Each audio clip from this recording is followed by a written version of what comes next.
The door.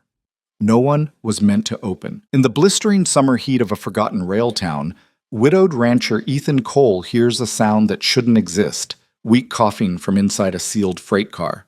When he pries the door open, he finds a dying 7-year-old girl clutching a note that reads, "No one's child." Saving her life is an instinctive choice, but Ethan doesn't yet realize that opening that door has placed both of them in mortal danger. If you want to see how far courage can carry a man when the law becomes his enemy, stay with me until the end of this story. And when you do, hit that like button and comment the city you're watching from. I want to see how far this journey reaches. The heat pressed down on Bitter Creek like a man's hand on a throat. Not the clean heat of open prairie, but the stifling, dust-choked air that settled between buildings and died there, thick with coal smoke and the smell of unwashed bodies. The rail town sat at the junction of two lines that carried more freight than people, more secrets than either.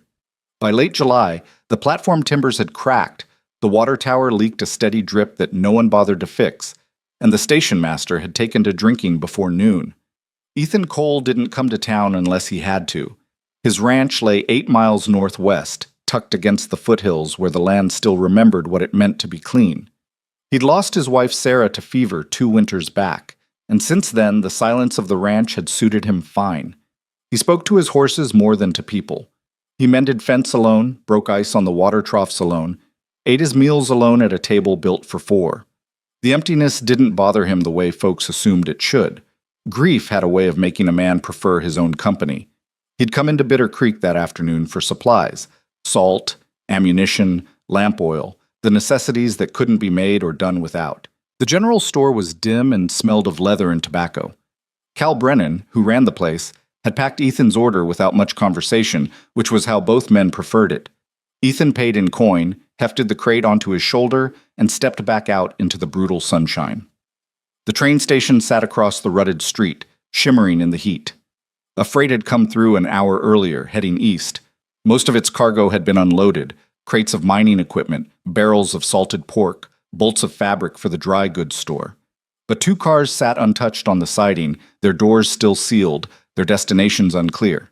Ethan wouldn't have given them a second glance except for the sound. At first he thought it was a cat, a thin, rasping mule that barely carried over the creak of settling metal and the lazy buzz of flies. He shifted the crate on his shoulder and started toward his wagon. The sound came again. Not a cat. Something else. Ethan stopped. The street was empty except for a drunk sleeping it off in the shade of the livery stable. The station master was nowhere to be seen. Ethan set down his crate and walked toward the freight cars, his boots crunching on the gravel ballast between the ties. The sound was coming from the second car, a weak, wet cough that made something cold settle in Ethan's gut. He'd heard that sound before, in the field hospital tent after the war. The sound a man made when his lungs were filling and his body was giving up the fight. The freight car door was sealed with a railway lock, the kind meant to keep cargo secure during transport. Ethan rattled it. The coughing stopped. Then, after a long moment, it started again. Quieter. Weaker. "Hey!" Ethan called. "Anyone in there?" No answer, just the coughing, and beneath it a sound that might have been whimpering. Ethan looked around. Still no one. The station master's office door hung open, but the man himself was probably 3 drinks deep at the saloon by now. Ethan went back to his wagon and pulled out the pry bar he kept under the seat. He returned to the freight car and wedged the bar into the lock mechanism. The metal groaned. He threw his weight against it, and the lock snapped with a crack that echoed off the depot walls. The door slid open. The smell hit him first: human waste, sweat, and the sickly sweet stench of infection. Ethan pulled his bandana over his nose and peered into the darkness. At first he saw nothing but stacked crates and canvas-covered freight. Then his eyes adjusted, and he saw her. She was huddled in the far corner, barely visible in the shadows. Small. A child. Her dress was torn and filthy, her hair matted with what looked like dried blood. She stared at him with eyes that were too large for her face, fever-bright and glassy. Her breathing was shallow and rapid. One hand clutched something against her chest. "Jesus Christ," Ethan breathed. He climbed into the car and crossed to her in 3 strides. Up close, she looked even worse. Her lips were cracked and bleeding. Her skin burned with fever. When he reached for her, she flinched but didn't pull away. She didn't have the strength. "I'm not going to hurt you," Ethan said quietly.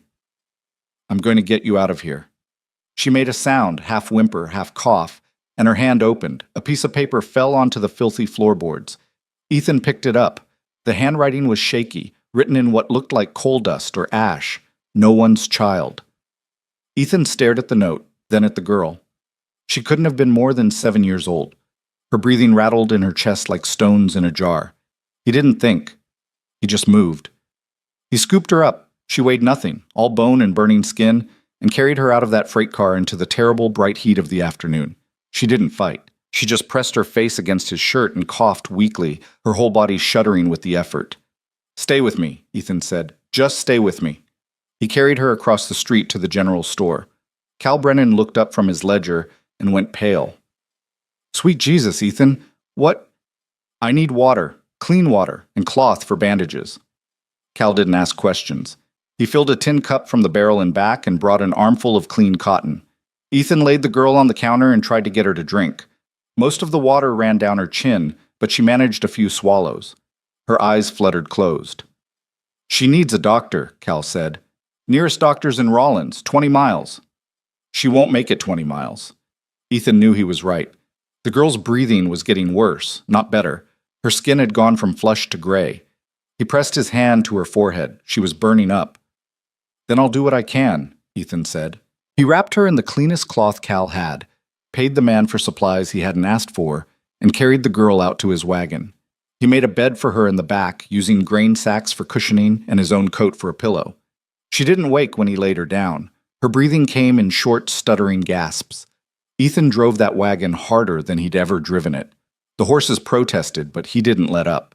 8 miles had never felt so long. The sun beat down merciless and unforgiving. Dust rose in choking clouds.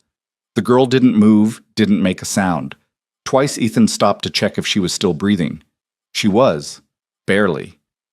When he finally reached the ranch, the shadows were starting to stretch long across the valley. Ethan carried the girl inside and laid her on Sarah's old sewing table, the only surface big enough and clean enough. He stoked the fire, heated water, and spent the next 3 hours doing everything he could remember from the war. He cleaned her wounds. There were more than he'd first seen, old bruises and fresh cuts. He washed the filth from her skin and hair. He got her to swallow willow bark tea for the fever. He wrapped her in clean blankets and watched her chest rise and fall, each breath a small miracle. Near midnight, her fever broke. She didn't wake, but her breathing eased and the terrible gray pallor faded from her skin. Ethan slumped in the chair beside her and let out a breath he hadn't known he'd been holding. He pulled the note from his pocket and read it again in the lamplight. No one's child. Someone had tried to kill her. Someone had locked her in that freight car and left her to die in the heat, alone and forgotten. The note wasn't an explanation.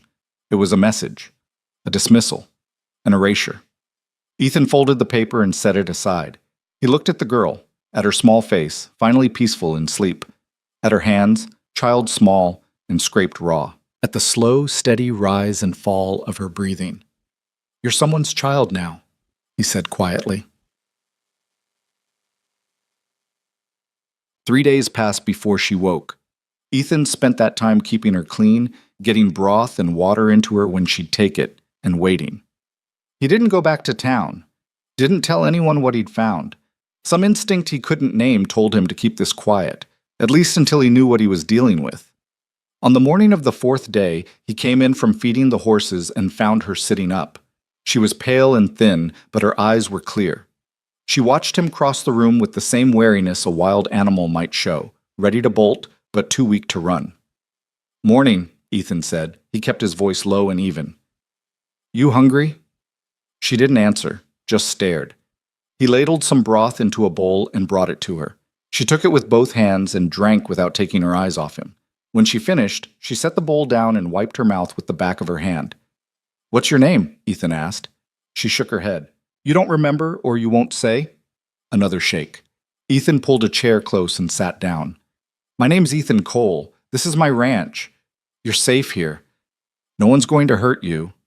She looked at him for a long moment, then down at her hands. When she spoke, her voice was barely a whisper, rough from disuse and illness. "They said I was no one." The words hit Ethan like a fist. He kept his face neutral, but his hands tightened on the armrest of the chair. "They were wrong," he said. "They put me in the dark, said no one would find me, said it didn't matter." "Well, I found you, and it matters." She looked up at him. Her eyes were the color of creek water, pale and clear. "Why?" It was a child's question, but there was nothing childish about the way she asked it. She wanted a real answer. "Because you're a person," Ethan said, "and people matter, all of them." She considered this. Then, after a long silence, "I don't remember my name." "Then we'll give you one, if that's all right with you." She nodded slowly. Ethan thought for a moment. Sarah had always loved the wildflowers that bloomed in the high meadows each spring, Indian paintbrush and columbine, and the small white lilies that grew near the creek. She'd wanted to name their daughter Lily, if they'd ever had one. They hadn't. "How about Lily?" Ethan said. The girl, Lily, tilted her head, testing the name in her mind. Then she nodded again. "Lily," she repeated softly. "All right then. Lily it is." Over the next week, Lily grew stronger. Color returned to her cheeks. She started eating solid food. She still didn't talk much, but she watched everything Ethan did with intense focus, as if memorizing the patterns of this new world. She followed him around the ranch at a distance, quiet as a shadow. When he worked in the barn, she sat on a hay bale and watched. When he mended fence, she stood a few yards away, hands clasped behind her back. Ethan didn't push her. He'd seen enough broken things in his life to know that healing took time. He went about his work and let her come to him at her own pace. One evening, as he was washing up for supper, Lily appeared in the doorway of the kitchen. "Can I help?" she asked. It was the first time she'd offered. Ethan nodded. "You can set the table." She did, carefully placing plates and forks with the seriousness of someone performing an important task. They ate together in comfortable silence, beans and cornbread and the last of the smoked ham. Afterward, Lily helped him wash the dishes. Her sleeves kept slipping down over her hands, too big for her thin arms. Ethan made a mental note to find her proper clothes next time he went to town. As she dried the last plate, Lily spoke without looking at him. "The man who put me in the train car, he said I saw something I shouldn't have." Ethan went very still. He set down the pot he'd been scrubbing and turned to face her. "What did you see?" Lily's hands tightened on the dish towel. "My mama. She was on the floor. There was so much blood." Her voice shook, but she kept going. "The man was standing over her. He saw me hiding. He said if I told anyone, he'd do the same to me, but he grabbed me anyway, said it was too risky to let me go." Ethan's jaw tightened. "Do you remember what he looked like?" "Tall, fancy coat. He had a ring, gold, with a red stone, and he smelled like tobacco, the expensive kind, not the kind regular folks smoke." Ethan filed every detail away. A fancy coat and a gold ring meant money. Means meant connections. This wasn't some drifter or common criminal. This was someone who thought they were above the law. "Did he say anything else? A name, maybe?" Lily shook her head. "Just that I was no one's child now. That no one would care if I disappeared." Ethan crouched down so he was at eye level with her. "I need you to listen to me, Lily. You're not disappearing. You're not going anywhere unless you want to. And I promise you, whoever that man is, he's not going to touch you again."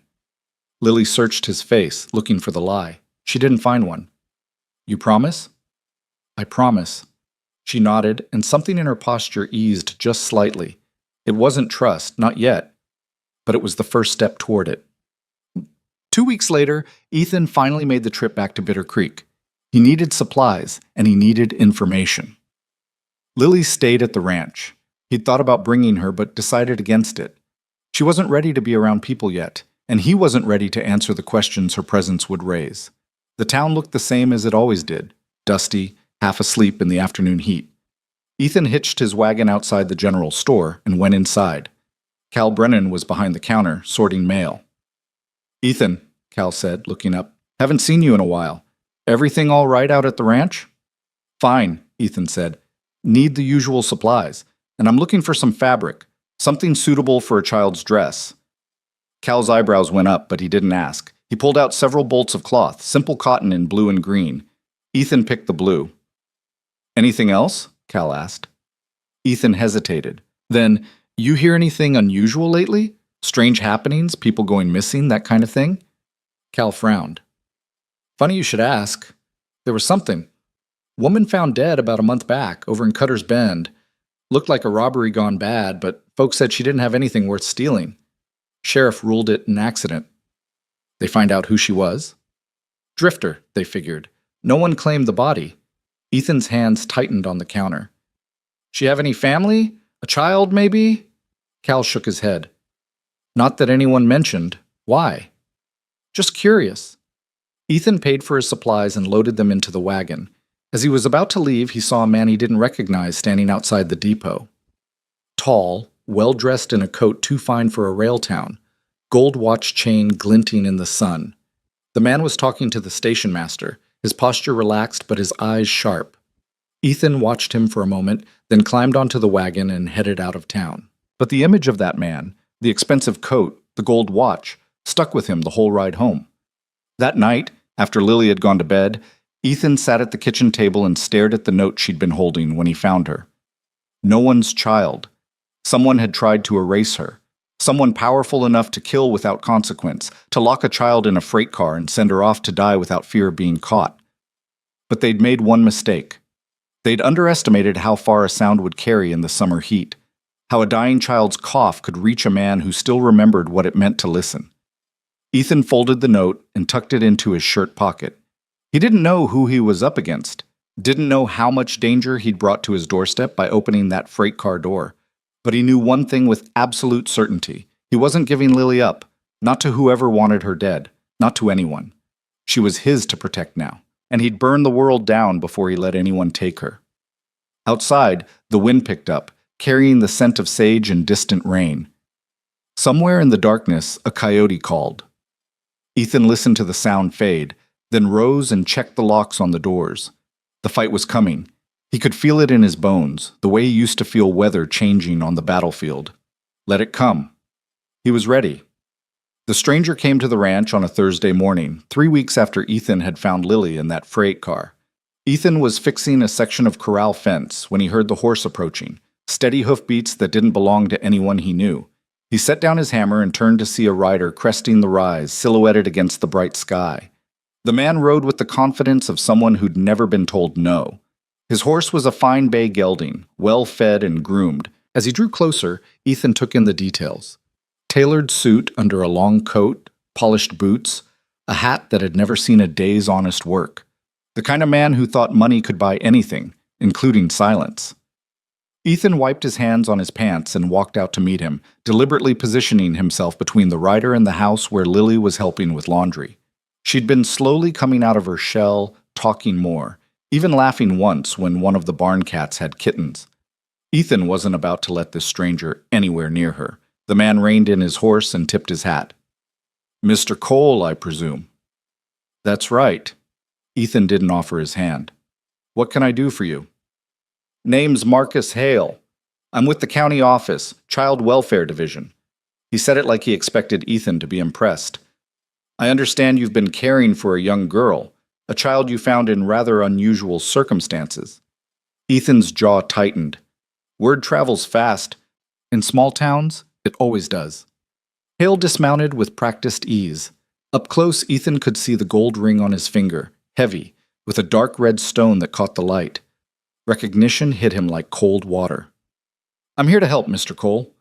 The county has facilities for children in need, proper care, education, placement with suitable families." "She's got proper care." "I'm sure you've done your best, but a ranch is no place for a traumatized child. She needs specialized attention, people trained to handle these situations." Ethan studied the man's face. Hale wore concern the way he wore that expensive coat, like a costume that didn't quite fit. His eyes were wrong, too sharp and too calculating for someone who claimed to care about a child's welfare. "She seems to be doing fine where she is," Ethan said evenly.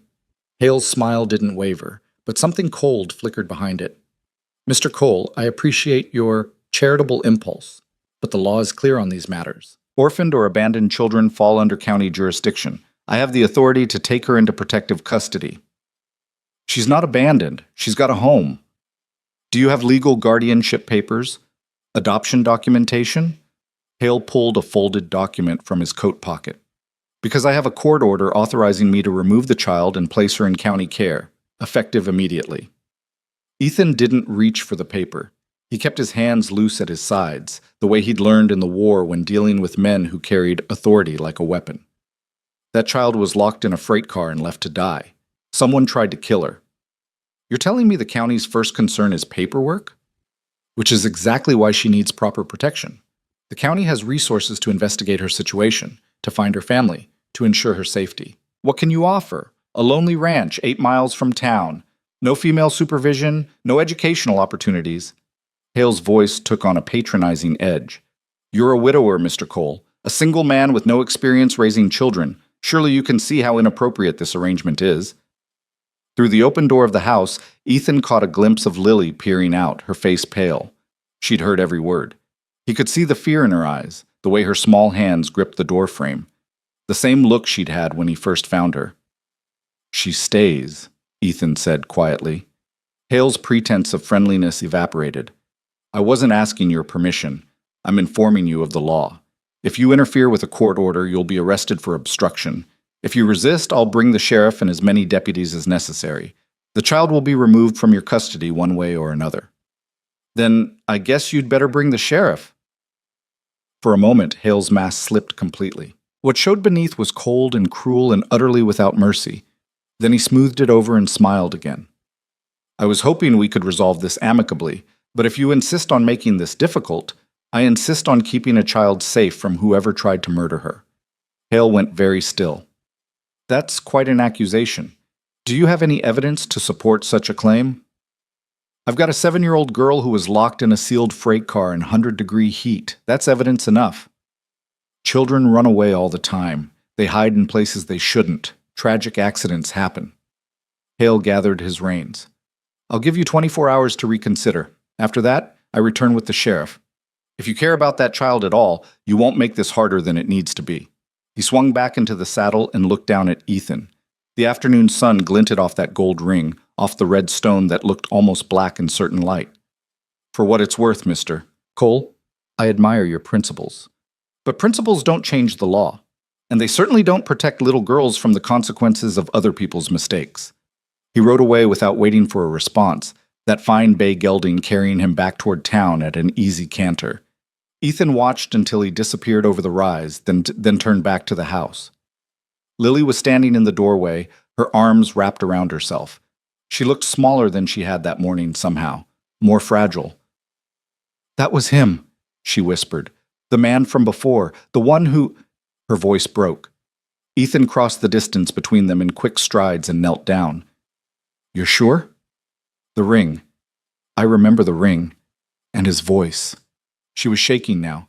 He's going to take me. He's going to finish what he started. No, he's not. Ethan gripped her shoulders gently. Listen to me, Lily. I promised you I'd keep you safe. That hasn't changed. But he has a paper. He said it's the law. The law can be wrong, and it can be bought. Ethan stood up, his mind already working through possibilities.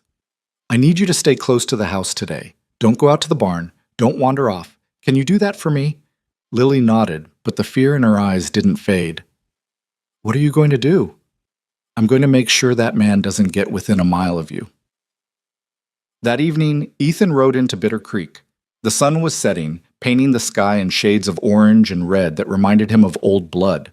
The town was quiet, most folks already home for supper. He hitched his horse outside the sheriff's office and went inside. Sheriff Tom Brennan, Cal's older brother, looked up from his desk. He was a big man gone soft around the middle, with tired eyes and hands that shook slightly when he reached for his coffee cup. He'd been a good lawman once, Ethan had heard, but that was before the railroad money started flowing through Bitter Creek, before the county officials started making suggestions about which crimes deserved investigation and which ones could be overlooked.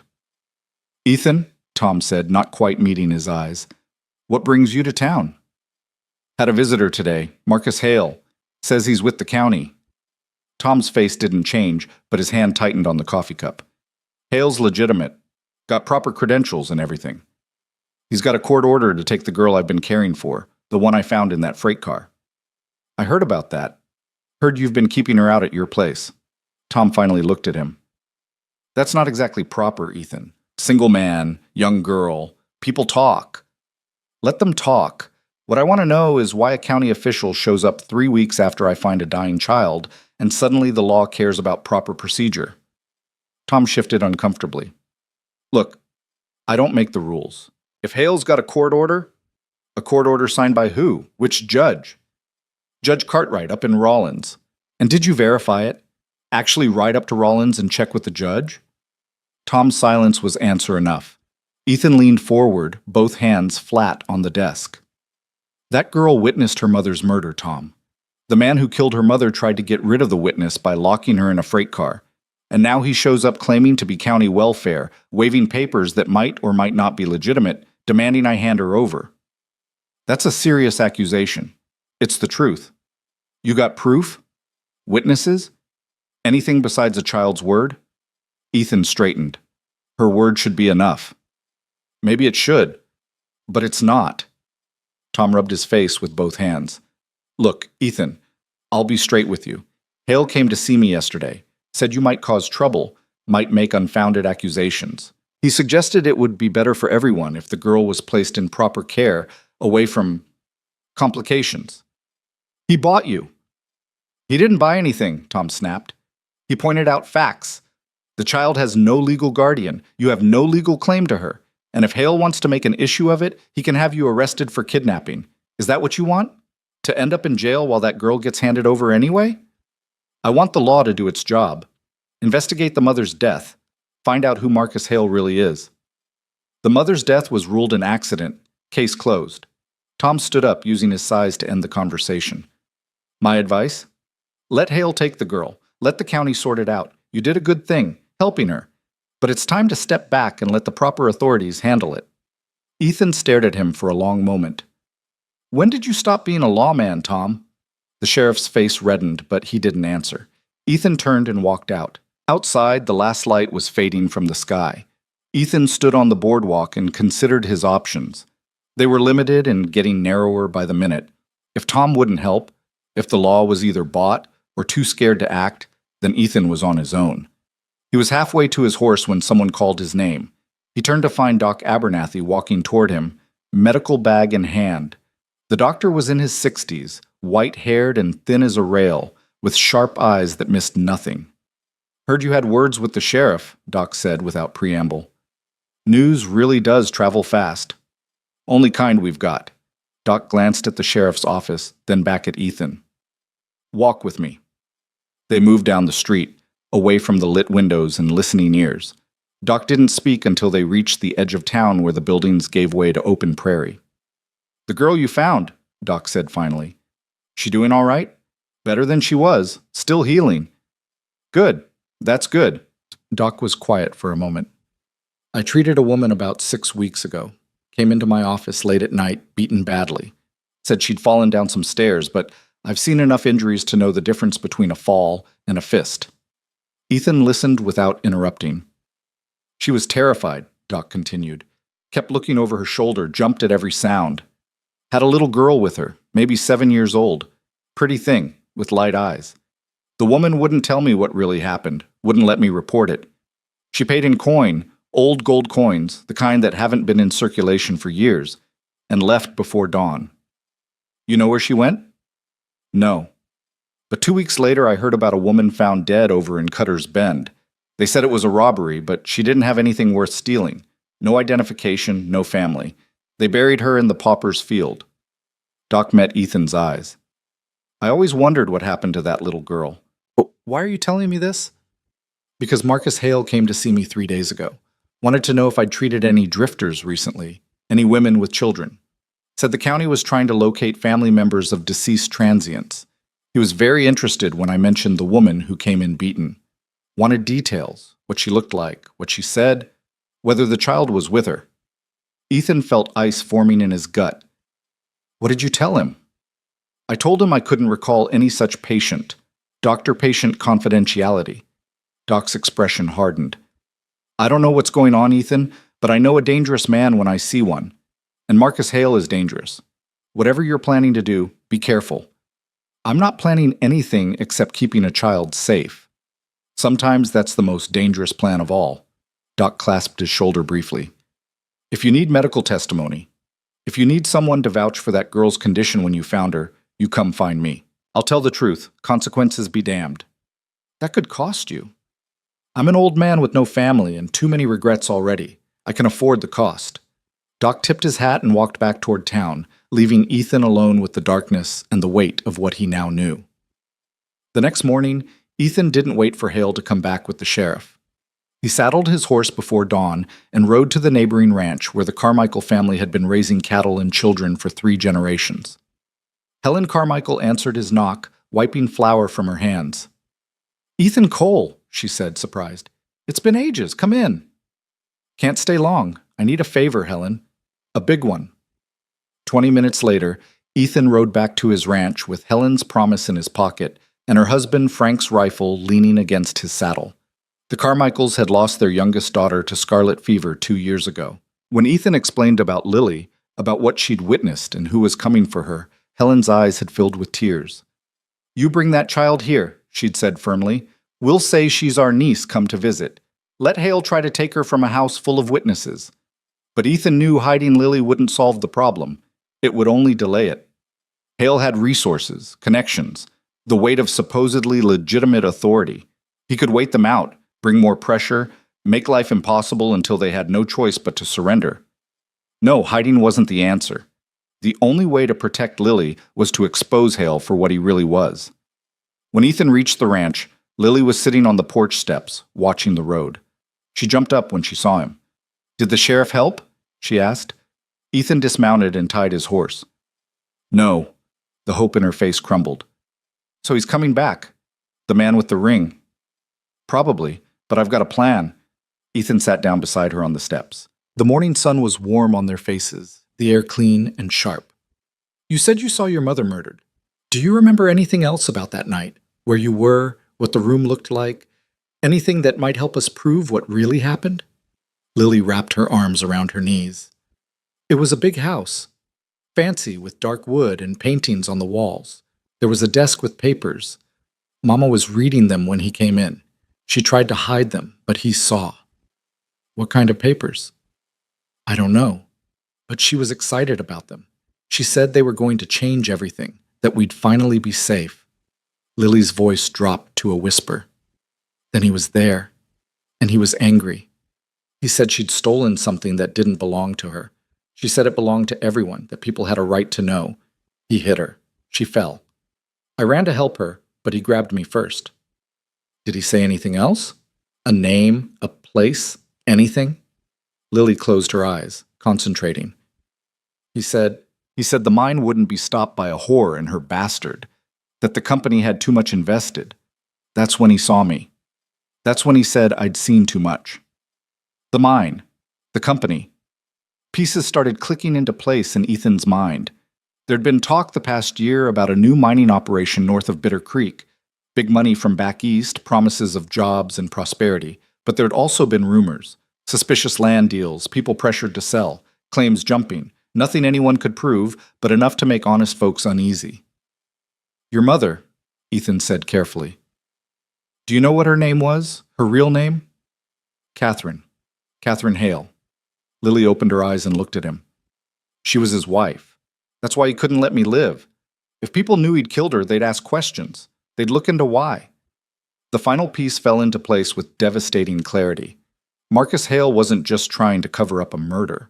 He was protecting something bigger: land fraud, illegal mining operations, corruption that probably ran all the way up to the territorial government. Catherine Hale had found evidence, tried to use it to protect herself and her daughter, and Hale had killed her for it. "The papers your mother was reading," Ethan said. "Do you know what happened to them?" "She gave them to me. Before he came in, she was teaching me to read.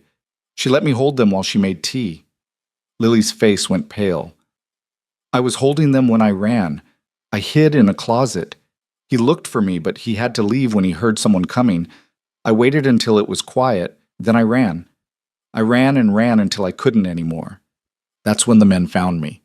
They laughed when I told them what happened. They said no one would believe a child. That's when they put me in the train car." "The papers, Lily. Do you still have them?" She nodded slowly. "I hid them in the train car before I got too sick to move. There was a gap between the wall boards. I pushed them through, into the space behind. Ethan stood up. That freight car. Do you remember anything about it? Numbers, markings, anything that would help identify which one? It had a yellow mark, like a bird, and numbers. 347. 347.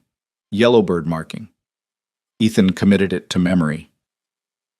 That's good, Lily. That's real good.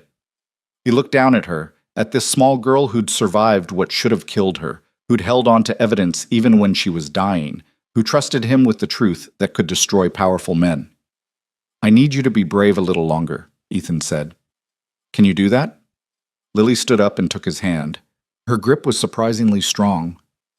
What are we going to do? We're going to find those papers, and then we're going to make Marcus Hale answer for what he did. That afternoon, Ethan took Lily to the Carmichael Ranch. Helen met them at the door and folded Lily into her arms like she'd known her for years. Frank stood behind his wife, his weathered face kind. She'll be safe here, Frank said. I've got 2 sons and 3 ranch hands, all armed and all told to watch for strangers. No one's taking her without going through all of us. Ethan knelt down in front of Lily. I'm going to town. I'll be back before dark. You're going to the train, Lily said. It wasn't a question. Yes. What if he's there? What if they catch you? They won't. Ethan tried to sound more confident than he felt. You just stay here with the Carmichaels. Help Helen with the chickens. Try not to worry. Lily threw her arms around his neck, sudden and fierce. Come back, she whispered. Please come back. Ethan hugged her tight. I promise. He rode hard for Bitter Creek, pushing his horse faster than was wise on the rough trail. The afternoon sun beat down merciless and bright. By the time he reached town, both he and the horse were lathered with sweat. The freight yard was busy with the late afternoon train loading. Ethan tied his horse out of sight and made his way between the buildings, staying in shadows. The freight car with the yellow bird marking and number 347 sat on a siding, already loaded with crates for the evening run east. Ethan waited until the workers moved to the other end of the yard, then slipped across the open ground and climbed into the car. Inside, it was dim and stifling hot. He could see the corner where he'd found Lily, could almost hear the echo of her desperate coughing. He pushed the memory aside and ran his hands along the wall boards, looking for gaps. There, a space between 2 planks, just wide enough for small fingers to push something through. Ethan pulled out his knife and worked the boards loose. The gap widened. He reached into the space behind and felt paper. The documents were yellowed and water-stained, but still readable. Ethan unfolded them carefully. Land deeds, surveyor reports, assay certificates, all showing that the land the mining company had bought had been deliberately misrepresented. The ore deposits they claimed were rich and plentiful were actually marginal at best. They'd inflated values, bribed assessors, and sold shares in a mine that would never turn a profit. It was fraud on a massive scale. And every document bore Marcus Hale's signature. Ethan was carefully refolding the papers when he heard voices outside. He froze. Told you to check every car. That was Hale's voice, sharp with irritation. We did check, sir. This morning, like you said. Check again. If those documents surface, everything we've built falls apart. Footsteps approached the freight car. Ethan looked around desperately. No time to run. He shoved the papers inside his shirt and pressed himself against the wall beside the door, in the shadow of a tall crate. The door slid open. Light flooded in. 2 men climbed into the car, Hale and one of his hired men. They moved methodically through the space, searching. Ethan held his breath, not daring to move. He was 5 feet from Hale, close enough to see the sweat on the man's face, close enough to hear his frustrated breathing. Nothing, the hired man said finally, just like this morning. Impossible. That child had them. She couldn't have thrown them from a moving train. They have to be here. Maybe she really did die with them. Maybe they're somewhere in the desert, rotting under the sun. Hale's jaw tightened. She's not dead. Cole has her. Which means he might have the papers too. Want us to pay him another visit? No, let him come to us. He thinks he's protecting that girl, but all he's doing is digging both their graves. Hale turned towards the door, then paused. When the sheriff brings him in tomorrow, make sure he doesn't leave with anything but the clothes on his back. Search him thoroughly. Understand? Yes, sir. They climbed out of the freight car and slid the door shut, plunging Ethan back into darkness. He waited, counting his heartbeats, until he was certain they were gone. Then he slipped out of the car and made his way back to his horse. The ride back to the Carmichael ranch seemed to take forever. The sun was setting, painting the sky in shades of amber and crimson. Ethan's mind raced with the implications of what he'd found. The documents weren't just evidence of fraud. They were a death warrant for anyone who possessed them. Lily was waiting on the Carmichael porch when he arrived. She ran to him before he'd even dismounted. "You found them," she said, seeing the truth in his face. "I found them." Ethan pulled the papers from his shirt and held them up. "Your mother was right. These will change everything." Helen came out onto the porch, drying her hands on her apron. "What now?" "Now we make sure these get to someone who can't be bought." Ethan looked at Frank. "You still have that cousin in Denver? The one who works for the territorial attorney?" "James?" "Yeah, he's there." "Can you get these to him? Tonight?" Frank nodded slowly. "I can ride through. Be there by morning if I push it." "Do it. Tell him everything. Tell him a child witnessed her mother's murder, that the killer is posing as a county official, that there's fraud involving the Bitter Creek mining operation. Tell him lives are at stake." "And you?" Helen asked. "What will you do?" Ethan looked at Lily, at her pale face and determined eyes. "I'm going to make sure that when Marcus Hale comes for us tomorrow, he finds something he didn't expect." "What's that?" "A fight." Frank Carmichael left for Denver within the hour, the documents sewn into the lining of his saddlebag, where even the most thorough search wouldn't find them. Ethan watched him disappear into the gathering dusk, then turned back to the house where Helen had already set 2 extra places at the supper table. Lily picked at her food, her eyes darting to the windows every few minutes. She'd barely spoken since Ethan returned, but he could see the questions building behind her careful silence. Helen tried to lighten the mood with stories about her own children, about the time her youngest had tried to teach the chickens to swim, but the laughter felt forced and died quickly. After the meal, Helen took Lily upstairs to prepare a bed. Ethan stood on the porch with John Carmichael, Frank's eldest son, a quiet man of 25 who'd inherited his father's steady disposition. "Sheriff came by this afternoon," John said, keeping his voice low. "Asked if we'd seen you. Told him no. He say what he wanted?" "Just that Marcus Hale filed a complaint, said you're harboring a child illegally, that you've been making threats. There's talk of a hearing tomorrow at the courthouse." Ethan's hands tightened on the porch rail. "A hearing. That's how he's going to do it. Make it look legitimate. Ma says that girl is Hale's own daughter. That true?" "She is, and he murdered her mother to keep certain business dealings quiet. Now he wants to finish what he started." John was quiet for a long moment, staring out at the darkness. "We fought together at Shiloh. You remember that?" Ethan nodded. He remembered the mud and the blood and the screaming, remembered John pulling him behind a fallen log when Confederate fire tore through their position, remembered waiting for the gunfire to stop, certain they'd both die there. "I owe you my life," John said. "You took that mini-ball meant for me. Still carry the scar, I'd wager." "That was war, different circumstances." "Was it?" John turned to face him. "Seems to me there's always men willing to kill for power. The uniforms change, but the killing stays the same." He paused. "What do you need?" "Witnesses. People willing to stand up in that courthouse and tell the truth, even if it costs them." "You'll have them. I'll spread the word tonight. Doc Abernathy, the Millers, old Sam Tucker, who runs the livery. There's still some folks in Bitter Creek who remember what it means to do right. Hale will have the law on his side. Papers, official seals, the whole show. Then we'd better make sure the truth shouts louder." John clasped Ethan's shoulder. "Get some sleep. Tomorrow's going to be a long day." But sleep didn't come easy.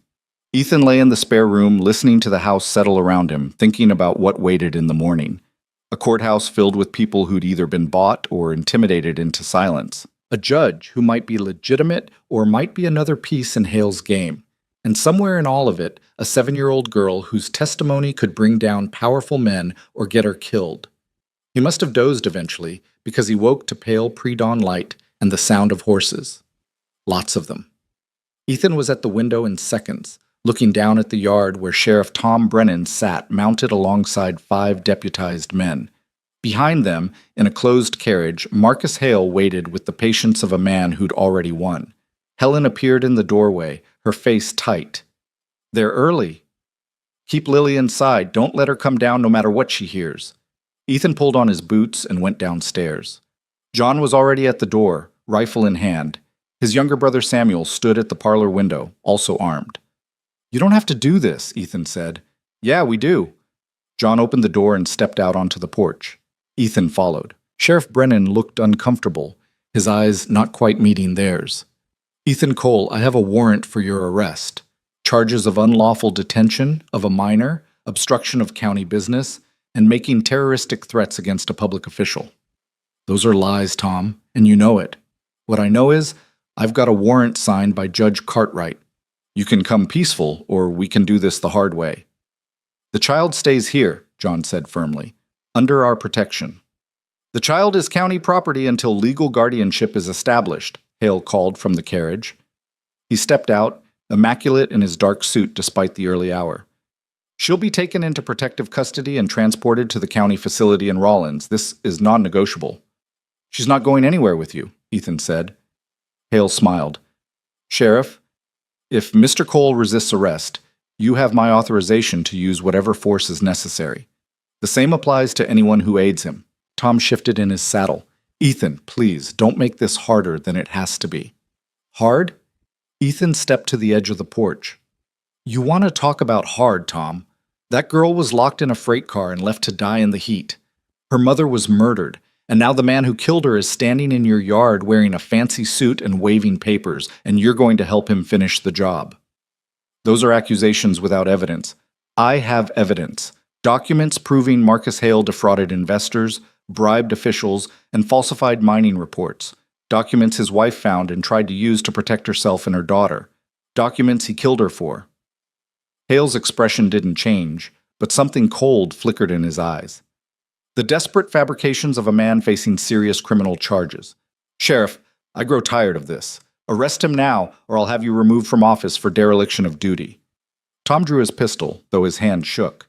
"Ethan, I'm asking you one more time. Come peaceful." John raised his rifle. "And I'm telling you, he's not going anywhere."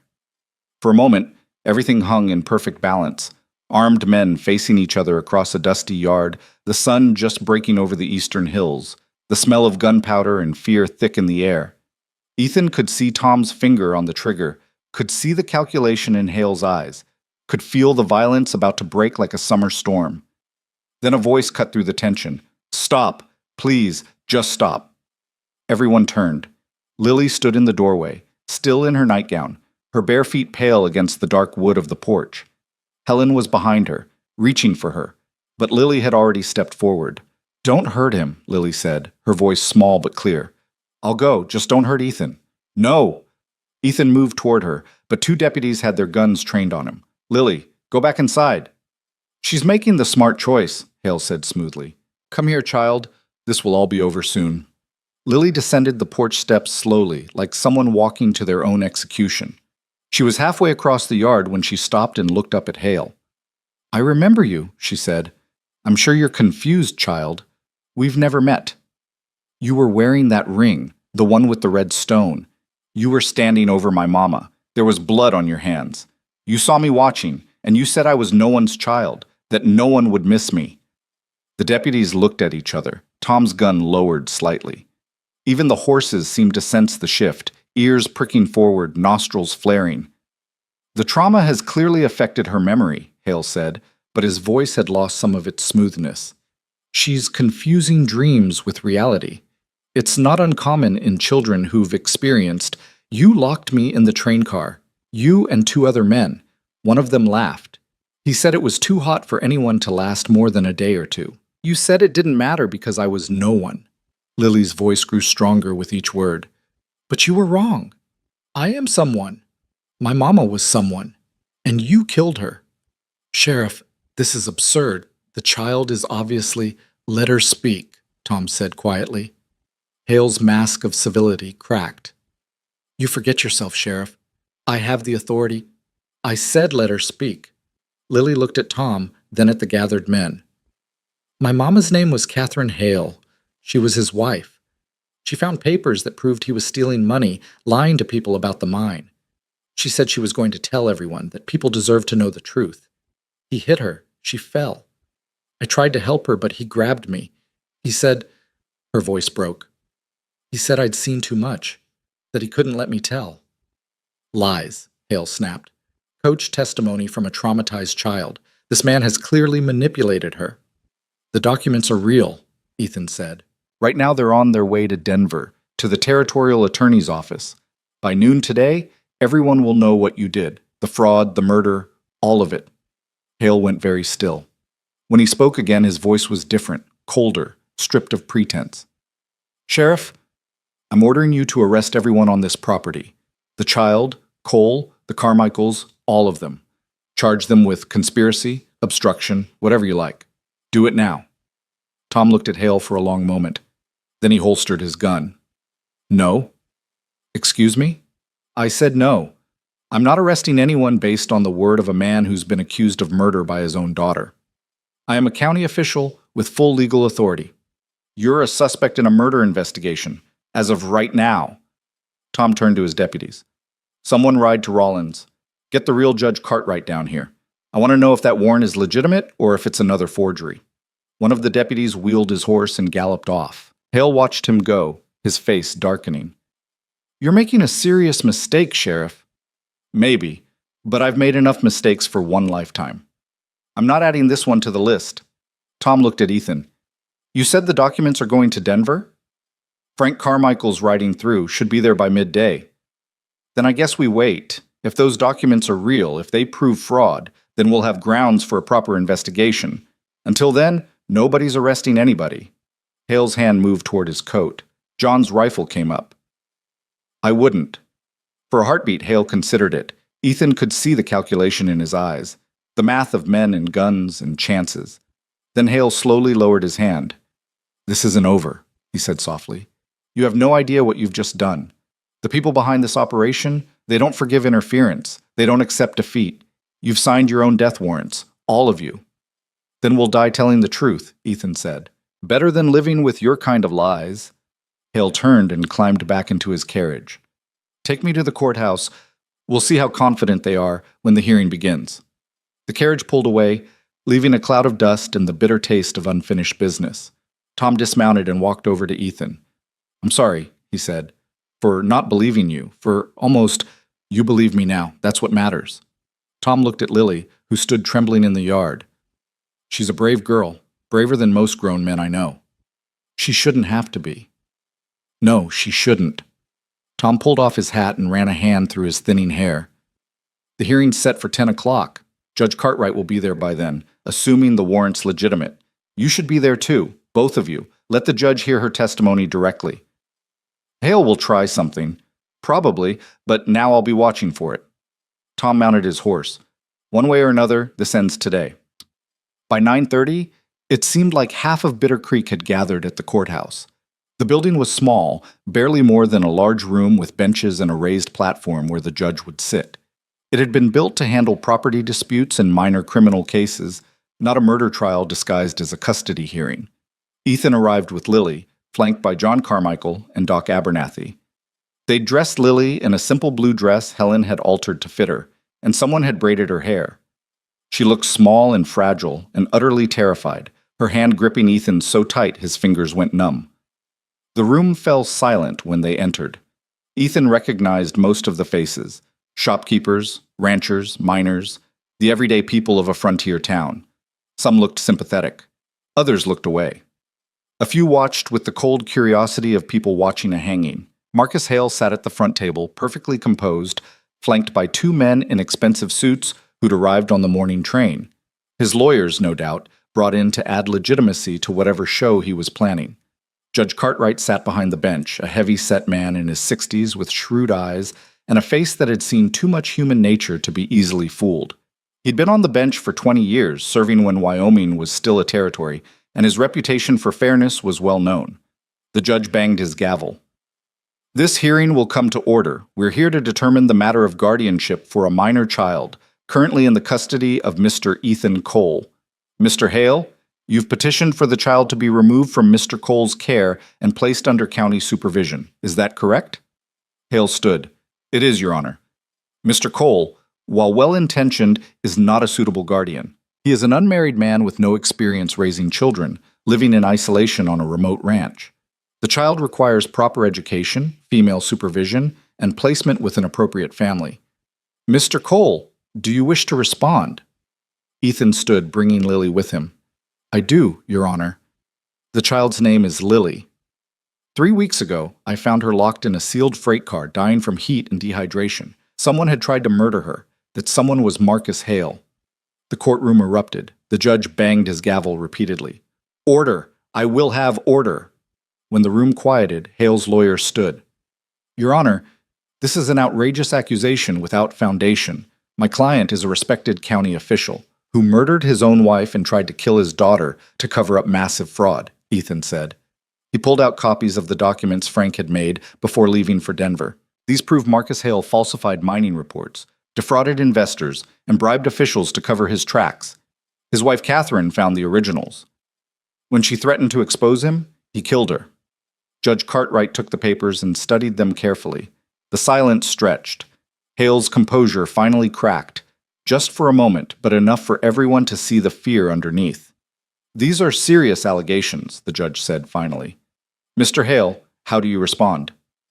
They're fabrications, Your Honor. Forged documents created by a desperate man trying to avoid criminal charges. I've never seen these papers before. They have your signature on them. Then the signature is forged. As for my wife Catherine, she died years ago of fever. This is all an elaborate fiction designed to, I'm not dead. The voice came from the back of the room. Every head turned. A woman stood in the doorway, travel-worn and pale, but very much alive. She was thin, with light hair and the same creek-water eyes as Lily. Next to her stood Frank Carmichael, dusty from hard riding, and a stern-looking man in a Denver suit who carried himself with the authority of federal law. Catherine Hale walked down the aisle. Lily made a sound, half sob, half scream, and ran to her. They met in the middle of the room and held each other, both crying now, both shaking with the force of their relief. Mama, Lily kept saying, Mama, you're alive, you're alive. I'm here, baby, I'm here. Hale had gone white. This is impossible. You're dead, You saw what you wanted to see, Catherine said, her voice steady despite the tears on her face. She kept one arm around Lily and faced her husband across the courtroom. You hit me. I fell. You thought you'd killed me. But I was just unconscious. When I woke up, Lily was gone, and I heard men talking. Your men. They said they'd taken care of the child, that she wouldn't be a problem anymore. Catherine, if you'd just let me explain. I've heard enough of your explanations. I've heard them for years. How the money we needed would come soon. How the mine was going to make us rich. How I just had to be patient and trust you. Her voice hardened. I trusted you. I believed you when you said you loved me, and when I found those papers, when I realized you'd been lying all along, stealing from people who couldn't afford to lose what they'd invested, I gave you a chance to make it right. Do you remember what you said? Hale said nothing. You said I was a fool. That sentiment was for people who could afford it, that I should keep my mouth shut and enjoy the money. Catherine's hand tightened on Lily's shoulder. When I said I couldn't do that, when I said I had to tell the truth, you decided I was a problem to be solved, just like our daughter was a problem, just like anyone who gets in your way. The man in the Denver suit stepped forward. Your Honor, I'm Assistant Territorial Attorney James Brennan. I've reviewed the documents Mrs. Hale provided, along with additional evidence she's been gathering for the past month. The fraud is extensive and well documented. I have warrants for Marcus Hale's arrest on charges of securities fraud, bribery of public officials, and attempted murder. This is a travesty, Hale's lawyer sputtered. You can't just... I can and I am. Judge Cartwright banged his gavel. Mr. Hale, you are hereby remanded into custody pending trial. Sheriff Brennan, take him. Tom moved forward with his remaining deputies. Hale stood slowly, his face a mask of barely controlled fury. You think this changes anything? He said, looking at Catherine. You think you've won? The people I work for, they're not going to let you destroy everything we've built. They'll come for you. They'll come for all of you. Let them come, Catherine said quietly. I'm done being afraid of you. Tom put the handcuffs on Hale and led him toward the door. As they passed Ethan, Hale stopped. You should have let her die, he said softly. You should have walked away. I know, Ethan said, but I didn't. They took Hale out into the bright morning sunlight. Through the courthouse windows, Ethan could see the crowd that had gathered, could see people watching as the man who'd terrorized them with his money and his power was led away in chains. Some faces showed satisfaction. Others showed fear. They knew Hale was right, that this wasn't over, that powerful men didn't accept defeat gracefully. But for now, in this moment, justice had won. Judge Cartwright addressed the courtroom. The matter of custody is hereby resolved. Mrs. Catherine Hale is the child's legal mother and natural guardian. Mr. Cole's emergency guardianship is terminated with the court's gratitude for his intervention and care. He paused, looking at Ethan. The child owes you her life, sir. That's not a small thing. She saved her own life, Ethan said. I just opened a door. Catherine approached him, still holding Lily's hand. Up close, he could see the fading bruises on her face, the shadow of old fear in her eyes. But he could also see strength there, the kind that came from surviving what should have broken her. Thank you, she said. I don't have words for what you did. You saved my daughter when I couldn't. You kept her safe when the whole world seemed bent on destroying her. She's a remarkable girl. She is. Catherine looked down at Lily. We're going to Denver. The territorial attorney has offered protection while the trial proceeds. It'll be safer there. A chance to start over. Lily looked up at Ethan. Will you come with us? The question hit harder than he'd expected. He'd gotten used to having her around, to hearing her footsteps on the porch, to the way she hummed while she did chores. The ranch would be quiet again when she left. Empty. But she had her mother now. She had a future that didn't involve hiding from men with guns and badges. She deserved better than a lonely ranch and a broken-down widower who couldn't quite let go of his ghosts. I can't, Ethan said gently. I've got a ranch to run, cattle that need tending, but I'll write to you. And when you're older, if you want to come visit, there'll always be a place for you. Lily's eyes filled with tears. She threw her arms around his waist and held on tight. I don't want to go without you. Ethan knelt down and took her hands. Listen to me. Your mama needs you. She's fought so hard to keep you safe, to make sure you have a real life. Don't you think she deserves to have her daughter with her? But you'll be alone. I've been alone before. I'll manage. He smiled, though it hurt. Besides, I'll know you're safe. You're going to go to school, make friends, grow up to be someone extraordinary. That's worth more than anything. Catherine wiped her eyes. We leave tomorrow on the afternoon train. Tonight, will you have supper with us? Let us say goodbye properly? Ethan nodded, not trusting his voice. That evening, they ate at the hotel dining room. Catherine, Lily, Ethan, and a few others who'd stood with them. Doc Abernathy was there, and the Carmichael family, and Sheriff Tom Brennan, who looked 10 years younger without the weight of Hale's corruption on his shoulders. They told stories and laughed and tried not to think about what came next. When it was time to leave, Lily gave Ethan a piece of paper folded carefully into quarters. I wrote this for you. Don't read it until after we're gone. He slipped it into his pocket. I won't. The next afternoon, Ethan stood on the train platform and watched them board. Catherine thanked him one more time. Lily hugged him and cried, but didn't ask him to change his mind. She was learning that sometimes love meant letting go. The train pulled away, carrying them toward Denver and safety, and whatever future they could build from the wreckage of the past. Ethan watched until it disappeared around the bend, then walked back to his wagon. That night, alone in his ranch house, he finally read Lily's note.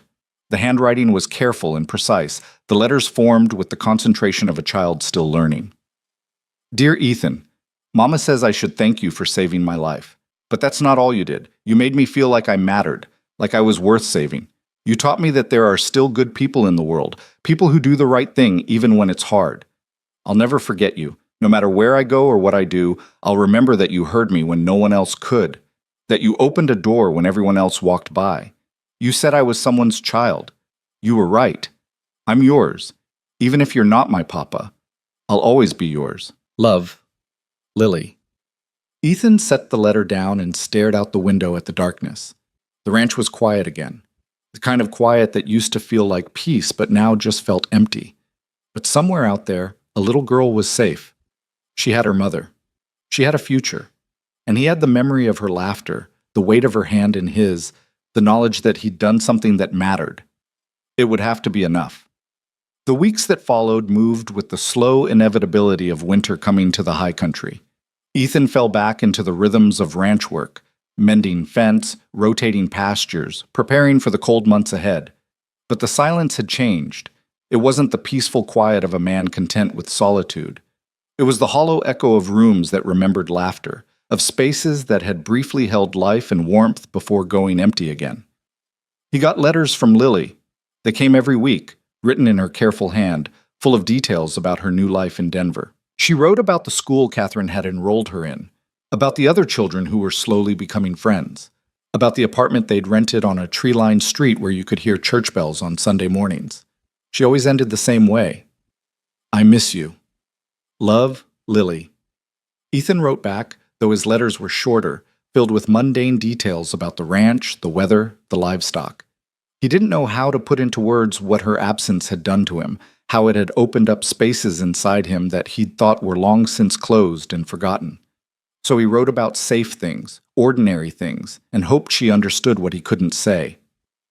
October brought the first serious cold snap.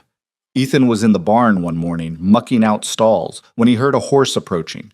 He straightened, pitchfork in hand, half expecting trouble. Marcus Hale's trial was set to begin in 2 weeks, and there'd been talk around town about his associates, powerful men from back east who weren't pleased about their operation being exposed. But the rider who came into view wasn't a hired gun or a corrupt official. It was Tom Brennan, looking older and more tired than Ethan had ever seen him. "Tom," Ethan said, setting down the pitchfork. "What brings you out here?" Tom dismounted slowly, like a man whose bones hurt.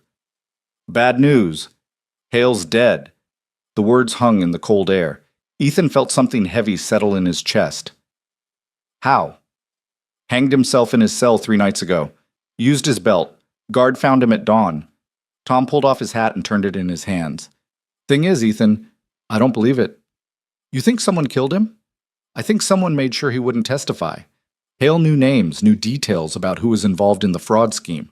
With him alive, there was a chance the whole operation would unravel. With him dead," Tom shrugged, "case gets a lot weaker.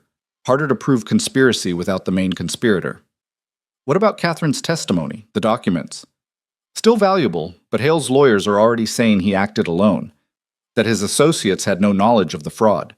Without Hale to contradict them, it becomes their word against a grieving widow." Tom met Ethan's eyes. "The territorial attorney thinks the case might not make it to trial. Not the way we hoped." Ethan walked to the barn door and stared out at his land. The aspens on the hillside were turning gold, brilliant against the dark pine. Sarah had loved this time of year, loved the way the light slanted low and amber in the afternoons. He wondered what she would have made of all this, of the girl he'd found and lost, of the fight that still wasn't finished. "Catherine and Lily," Ethan said. "They still in Denver?" "For now, but Ethan—" Tom hesitated. "There's more. 2 men came through town yesterday asking questions, professional types, if you know what I mean, asking about you, about the Carmichaels, about who stood with you in that courthouse. They were polite, but there was something wrong about them, something cold." "They threaten anyone?" "Didn't have to. Just their presence was enough to make folks remember they have families to protect, businesses to run. Fear's a powerful thing." "What are you saying, Tom?" "I'm saying maybe you should take a trip. Visit family if you have any. Get away from Bitter Creek until this settles." Ethan turned back to face him. "I don't run." "This isn't about running. It's about survival. These men, whoever they are, they're not going to stop with Hale. They're going to tie up loose ends, eliminate witnesses, make sure this whole mess disappears." Tom's voice dropped. "They know you have copies of those documents. They know you can testify. That makes you a problem. Then let them come." "Damn it, Ethan, don't be stupid. You can't fight money and power with a rifle and good intentions. They'll bury you, and no one will be able to prove it was anything but an accident or a robbery gone wrong." "What would you have me do? Hide while they pick off everyone who stood up to Hale? While Catherine and Lily spend the rest of their lives looking over their shoulders?" Tom put his hat back on. "I'd have you live. I'd have you be smart enough to know when a fight's already lost." After Tom left, Ethan stood in the barn and thought about dying. Not in a morbid way, but in the practical sense of a man who'd been a soldier, who understood that death was just another fact of life, no more or less important than rain or hunger or the turning of seasons. He'd faced it before, in the war, and had come to terms with the possibility that one day a bullet or a blade would find him. But the thought of dying now, with Lily's letters still arriving every week, with her voice in his head saying, "You made me feel like I mattered," that was different. That felt like unfinished business. He was still standing there, wrestling with these thoughts, when he heard another horse. This time he did grab his rifle, but the rider was John Carmichael, and his face was grim. "They hit my place last night," John said without preamble. "Barn fire. Lost half the hay we'd put up for winter. Anyone hurt?" "No, but that's because we got lucky. Ma smelled smoke before it spread to the house." John's jaw tightened. "Found boot prints in the mud near the barn. 2 different sets, both headed north afterward. Same direction those strangers Tom mentioned were seen riding yesterday. They're sending a message. Message received, but I'll be damned if I let them run me off my own land." John paused. "We're having a meeting tonight at the ranch. Everyone who stood with you in that courthouse. We need to talk about what comes next." The Carmichael house was full when Ethan arrived that evening. Doc Abernathy was there, along with Sam Tucker from the livery, the Miller brothers who ran the lumber mill, and a dozen others who'd been in that courtroom. Helen had coffee brewing and a shotgun leaning against the kitchen doorframe. Frank Carmichael stood at the head of the table, his face showing the strain of the long ride to Denver and back. "I'll make this quick because we don't know who might be watching. Hale's death wasn't suicide. I've got sources in Rollins who say the guard on duty that night was paid off, told to take an extended break. When he came back, Hale was dead." "Can anyone prove it?" Doc Abernathy asked. "The guard disappeared, took his money, and ran, most likely. Without him, there's no evidence of foul play." Frank looked around the room.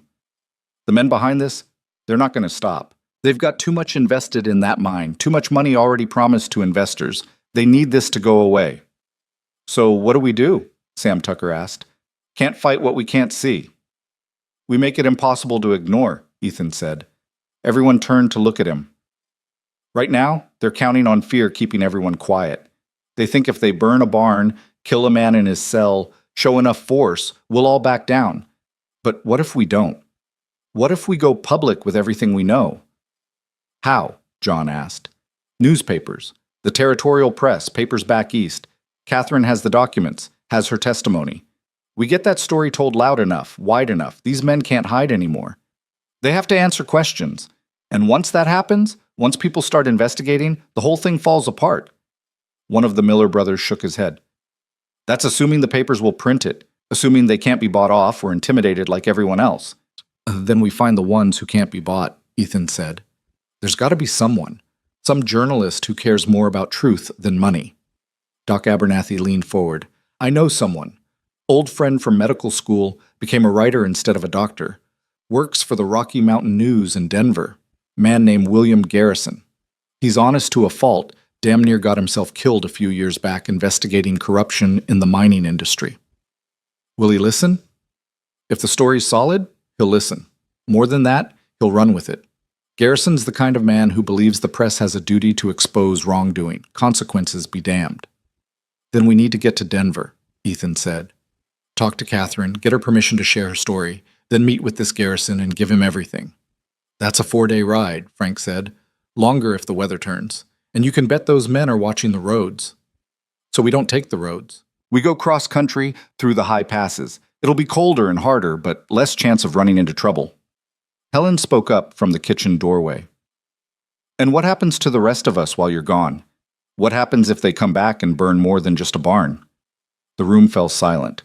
It was the question they'd all been avoiding, the reality they didn't want to face. Standing up to power meant putting everything at risk, homes, families, lives. "We band together," John said finally. "Move the families to the bigger ranches, places we can defend if we have to.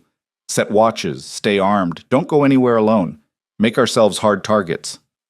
"For how long?" someone asked. "As long as it takes."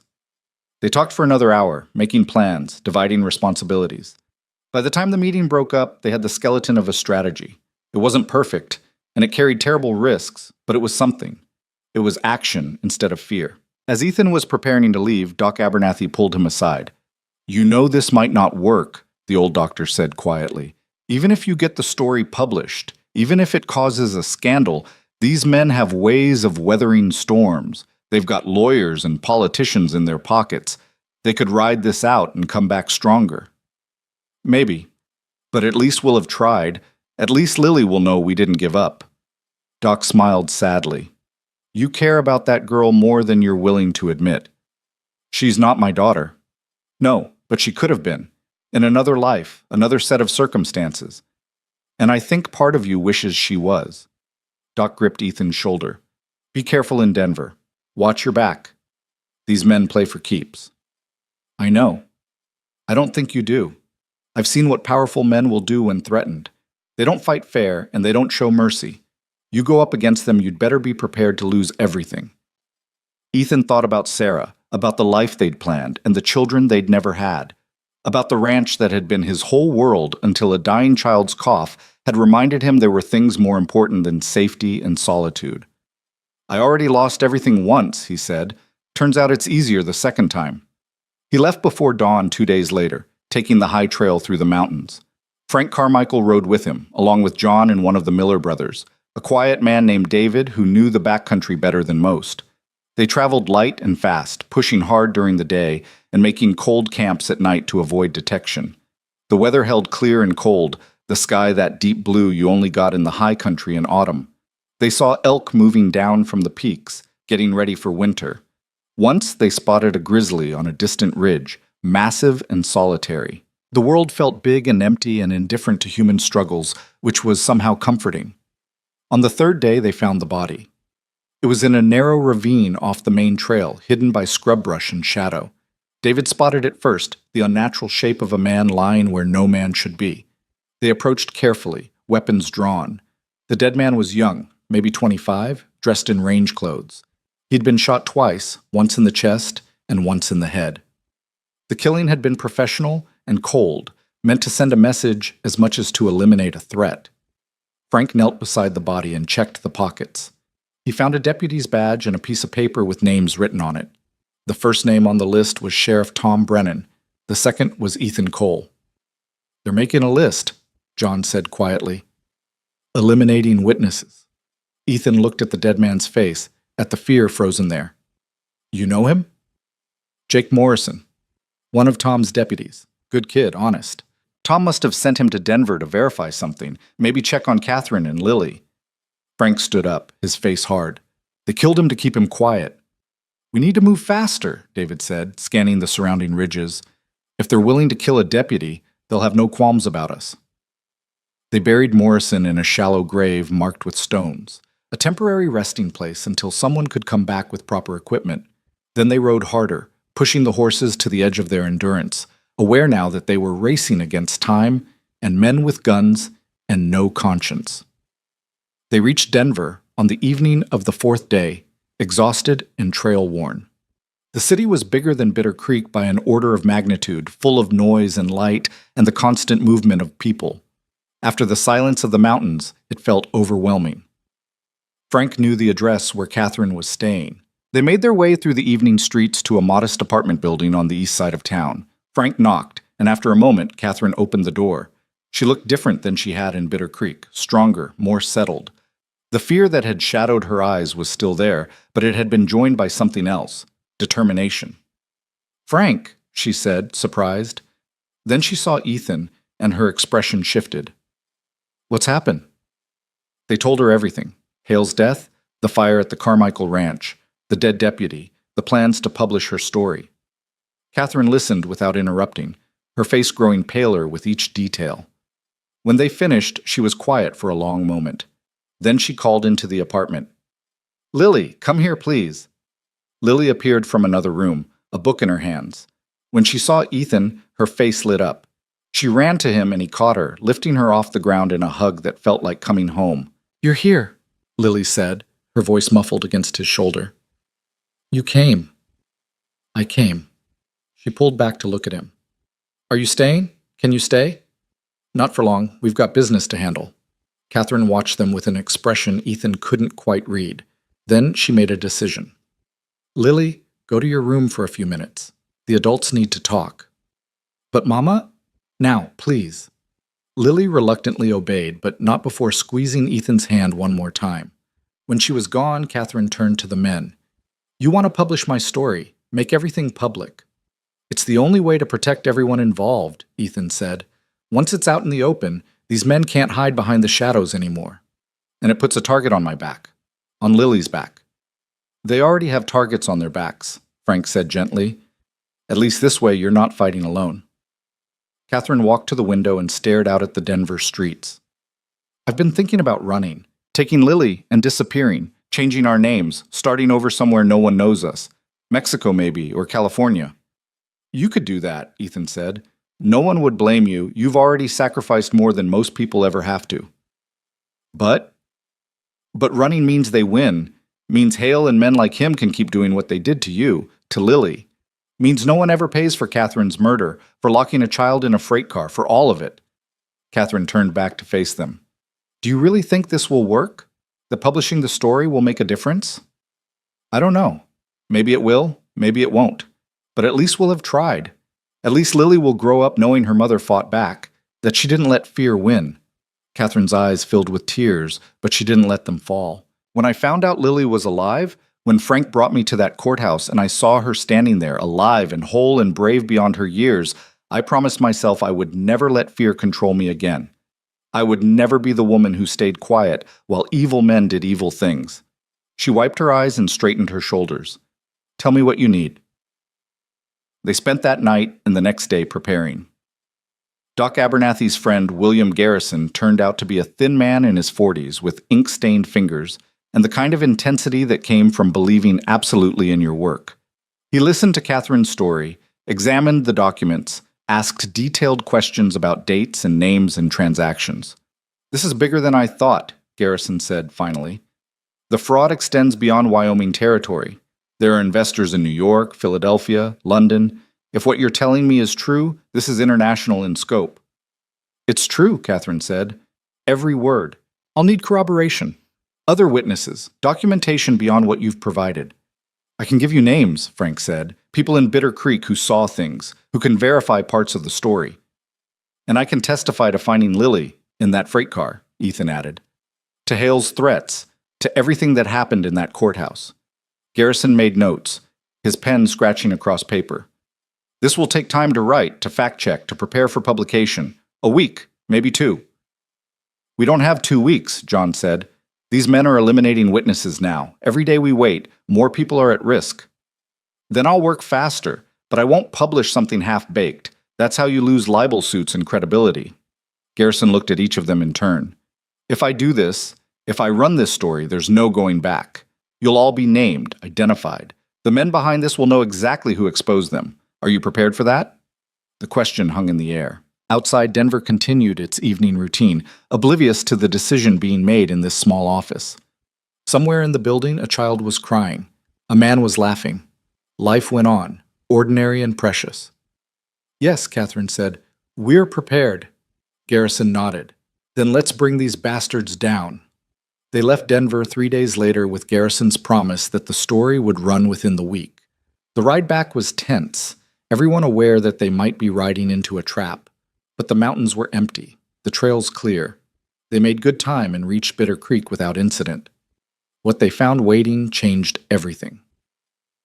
The town was quiet, too quiet. The streets were empty despite it being midday. Shops were closed, windows shuttered. It felt like a place holding its breath. Tom Brennan met them outside his office, his face grim. You need to see this. He led them to the jail. Inside, locked in the cells, were 3 men. 2 of them wore the cold professional look of hired guns. The third was older, well-dressed, with the kind of face that belonged in boardrooms and country clubs. Found them yesterday morning, Tom said. They rode in bold as brass, asking questions about you, Ethan, about Catherine and Lily, about who stood up in that courthouse. I arrested them for suspicious activity. On what grounds? Frank asked.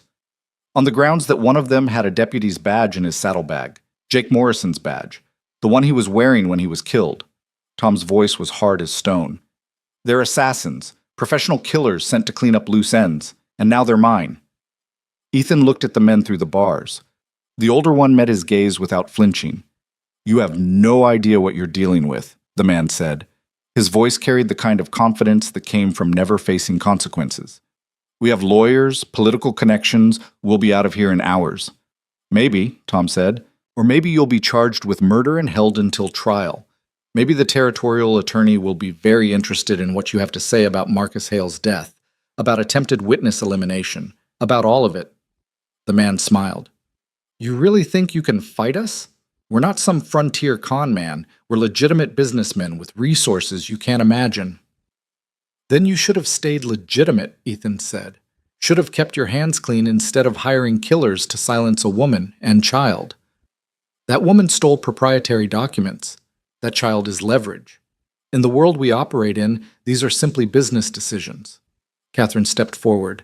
The man's smile faltered when he saw her. Mrs. Hale, I was told you were dead. People keep saying that. Apparently I'm harder to kill than everyone thought. Catherine's voice was cold as winter wind. Those documents you claim I stole, they proved my husband was a fraud and a murderer. They proved men like you are willing to destroy lives for profit. And in 1 week, every newspaper in the territory is going to publish that proof. Your name, your company's name, all of it.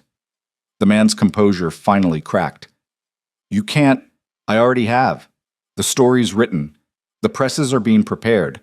And there's nothing you can do to stop it. Tom closed the door to the cell block, cutting off whatever response the man was about to make.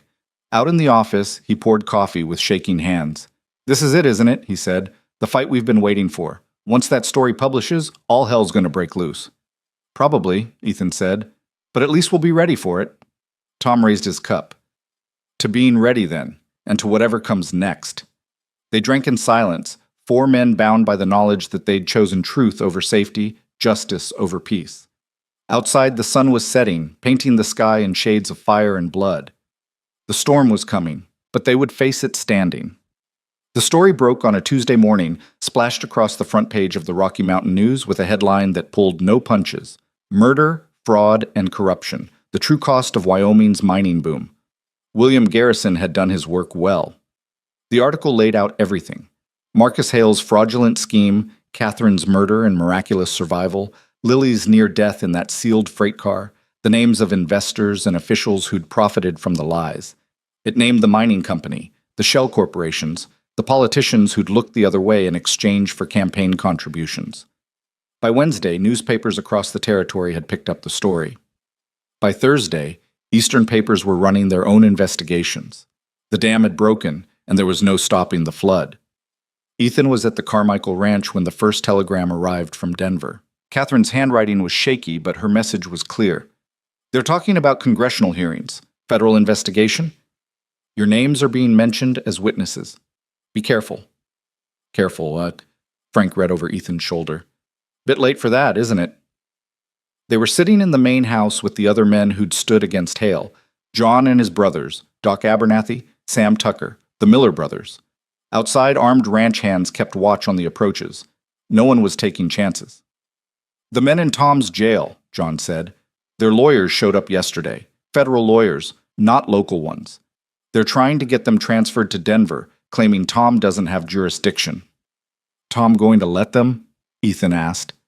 Not if he can help it, but he's one small-town sheriff against people with connections that go all the way to Washington. There's only so much he can do. Doc Abernathy set down his coffee cup. The question isn't whether Tom can hold them. The question is what happens when the company realizes threats and intimidation won't work anymore. When they understand the story's out and can't be buried. They'll try to discredit it, David Miller said. Attack Catherine's character, claim she's a scorned wife making up stories, say the documents are forgeries. Let them try. Frank pulled out his own copy of the newspaper and smoothed it on the table. Garrison didn't just rely on Catherine's testimony. He found other investors who'd been defrauded, other workers who'd seen the doctored assay reports. He built a case that's going to be damn hard to tear down. A knock at the door silenced them all. John moved to the window, rifle ready, then relaxed. It's Tom.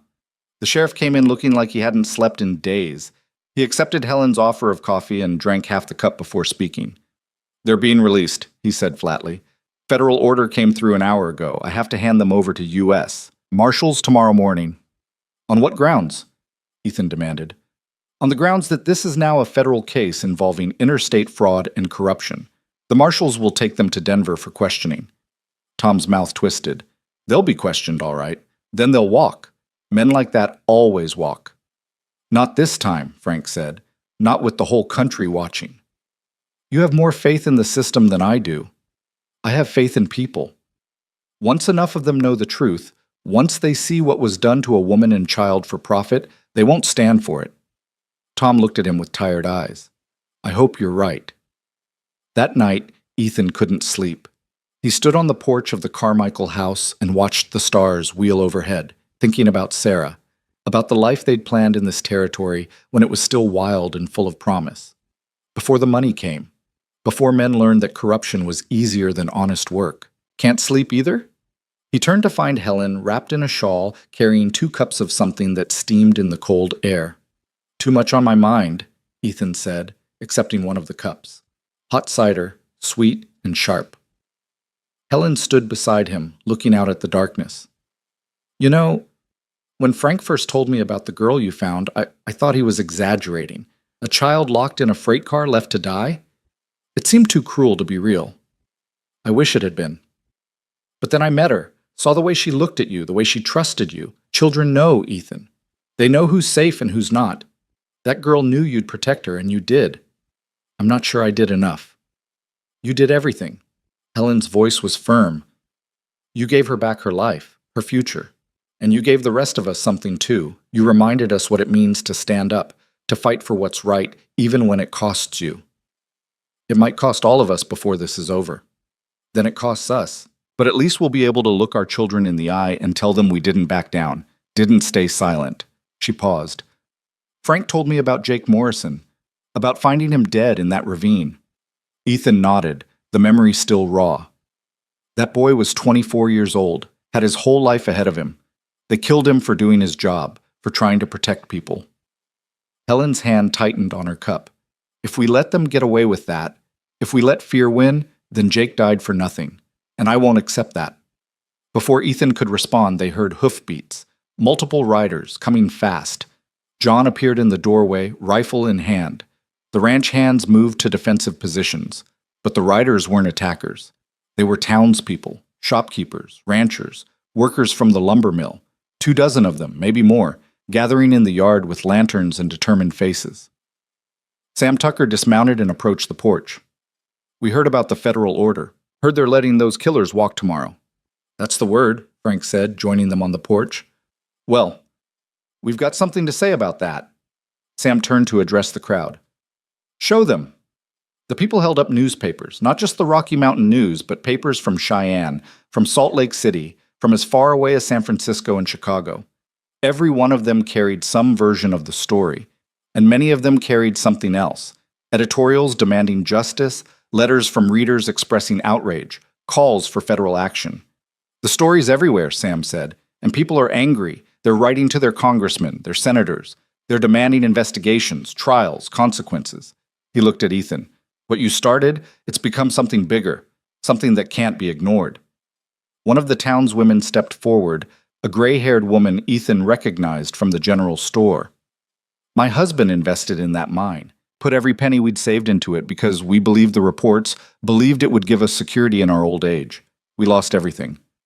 Her voice shook but didn't break. I want to testify. I want to tell people what happened to us, to dozens of families like us. Will you help me do that? I will, Ethan said. Others spoke up then, one after another. A miner who'd worked the claim and seen the true quality of the ore. A surveyor who'd been pressured to falsify reports.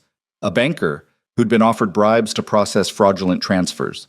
Each one willing to come forward, to add their voice to the growing chorus demanding justice. By the time the last person spoke, it was past midnight. Frank stood and addressed them all. This is what they were afraid of. This is why they tried so hard to silence Catherine and Lily. They knew that once one person found the courage to speak, others would follow. That truth has a way of spreading, of finding light even in the darkest places. He paused. Tomorrow, those men will be released into federal custody. But the fight doesn't end there, it's just beginning. And if we stand together, if we all tell our stories, they can't silence us all. The crowd dispersed slowly, people shaking hands, making plans to travel to Denver for the hearings that were surely coming. Ethan watched them go and felt something unfamiliar stirring in his chest. Not quite hope, but close to it. The next morning, Ethan rode into Bitter Creek with Frank and John.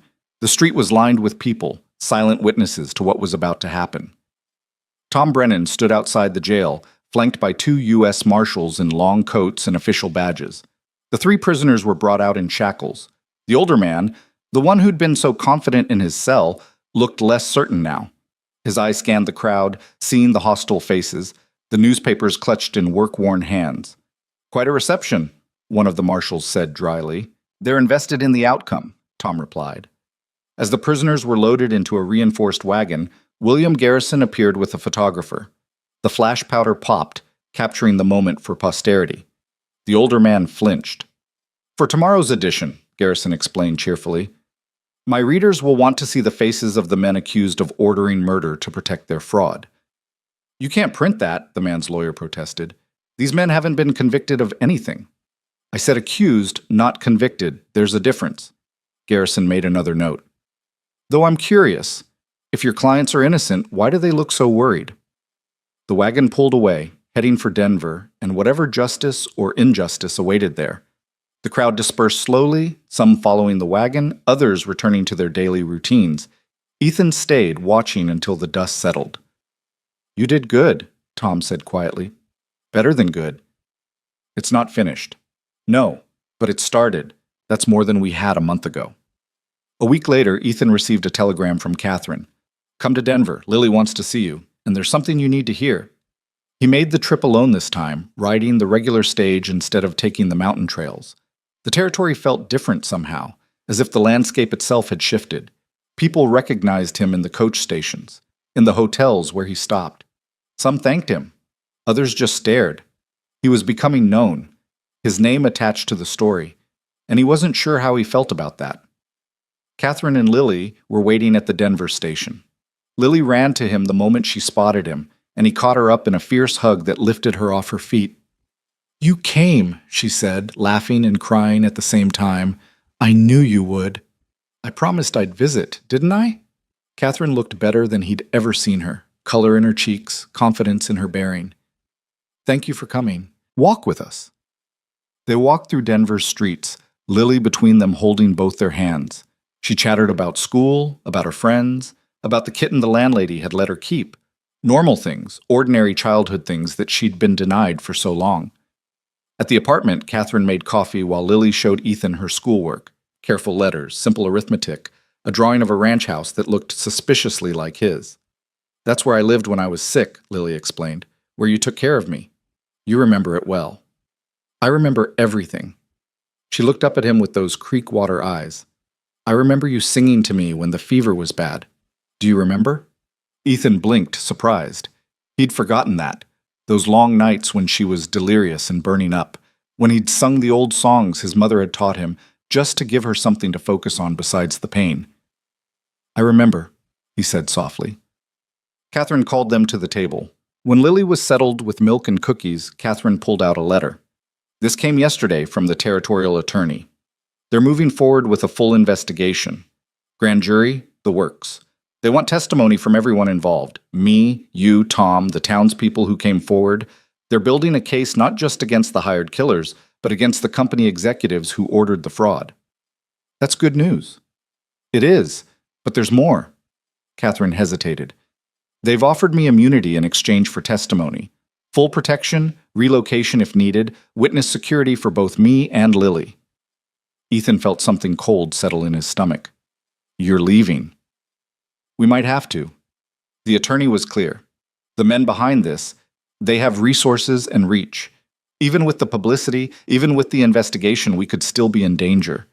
Catherine's eyes filled with tears. "I don't want to go. Denver feels like home now. Lily's happy here. She's finally healing. But if staying means risking her life, you do what you have to do to keep her safe. No one would question that." Lily had gone very quiet, her cookie forgotten. "I don't want to leave. I don't want to go somewhere where Ethan can't find us." "Oh, sweetheart," Catherine pulled her close. "Ethan will always be able to find us, no matter where we go." But Ethan saw the truth in Catherine's eyes. Witness protection meant new names, new identities, a complete break from the past. If they went into that program, he might never see Lily again. The thought was like a knife to the chest, sharp and unexpected. He told himself he was prepared for her to move on, to have a life that didn't include him. But the reality of losing her completely, of never knowing if she was safe or happy or even alive, that was something else entirely. "When do you have to decide?" he asked. 2 weeks, after the grand jury hearing. Catherine wiped her eyes. "I'm sorry, Ethan. I know this isn't what you want to hear." "What I want doesn't matter. What matters is Lily's safety." "You matter," Lily said fiercely. "You matter to me." Ethan knelt beside her chair. "And you matter to me, more than you know. But your mother's right. If there's any chance those men could hurt you, you need to be somewhere they can't find you." "Even if it means I can't find you either?" He didn't have an answer for that. The grand jury hearing was held 3 weeks later in the territorial courthouse in Cheyenne. The room was packed with journalists, spectators, and the curious. Ethan testified for 2 hours, walking the jury through everything from finding Lily in the freight car to confronting Hale at his ranch to the documents hidden in the train's wall. Catherine testified next, her voice steady as she described her marriage to Hale, her discovery of the fraud, the night he'd tried to kill her. When she spoke about Lily, about realizing her daughter had been taken, several jurors wiped their eyes. Then it was Lily's turn.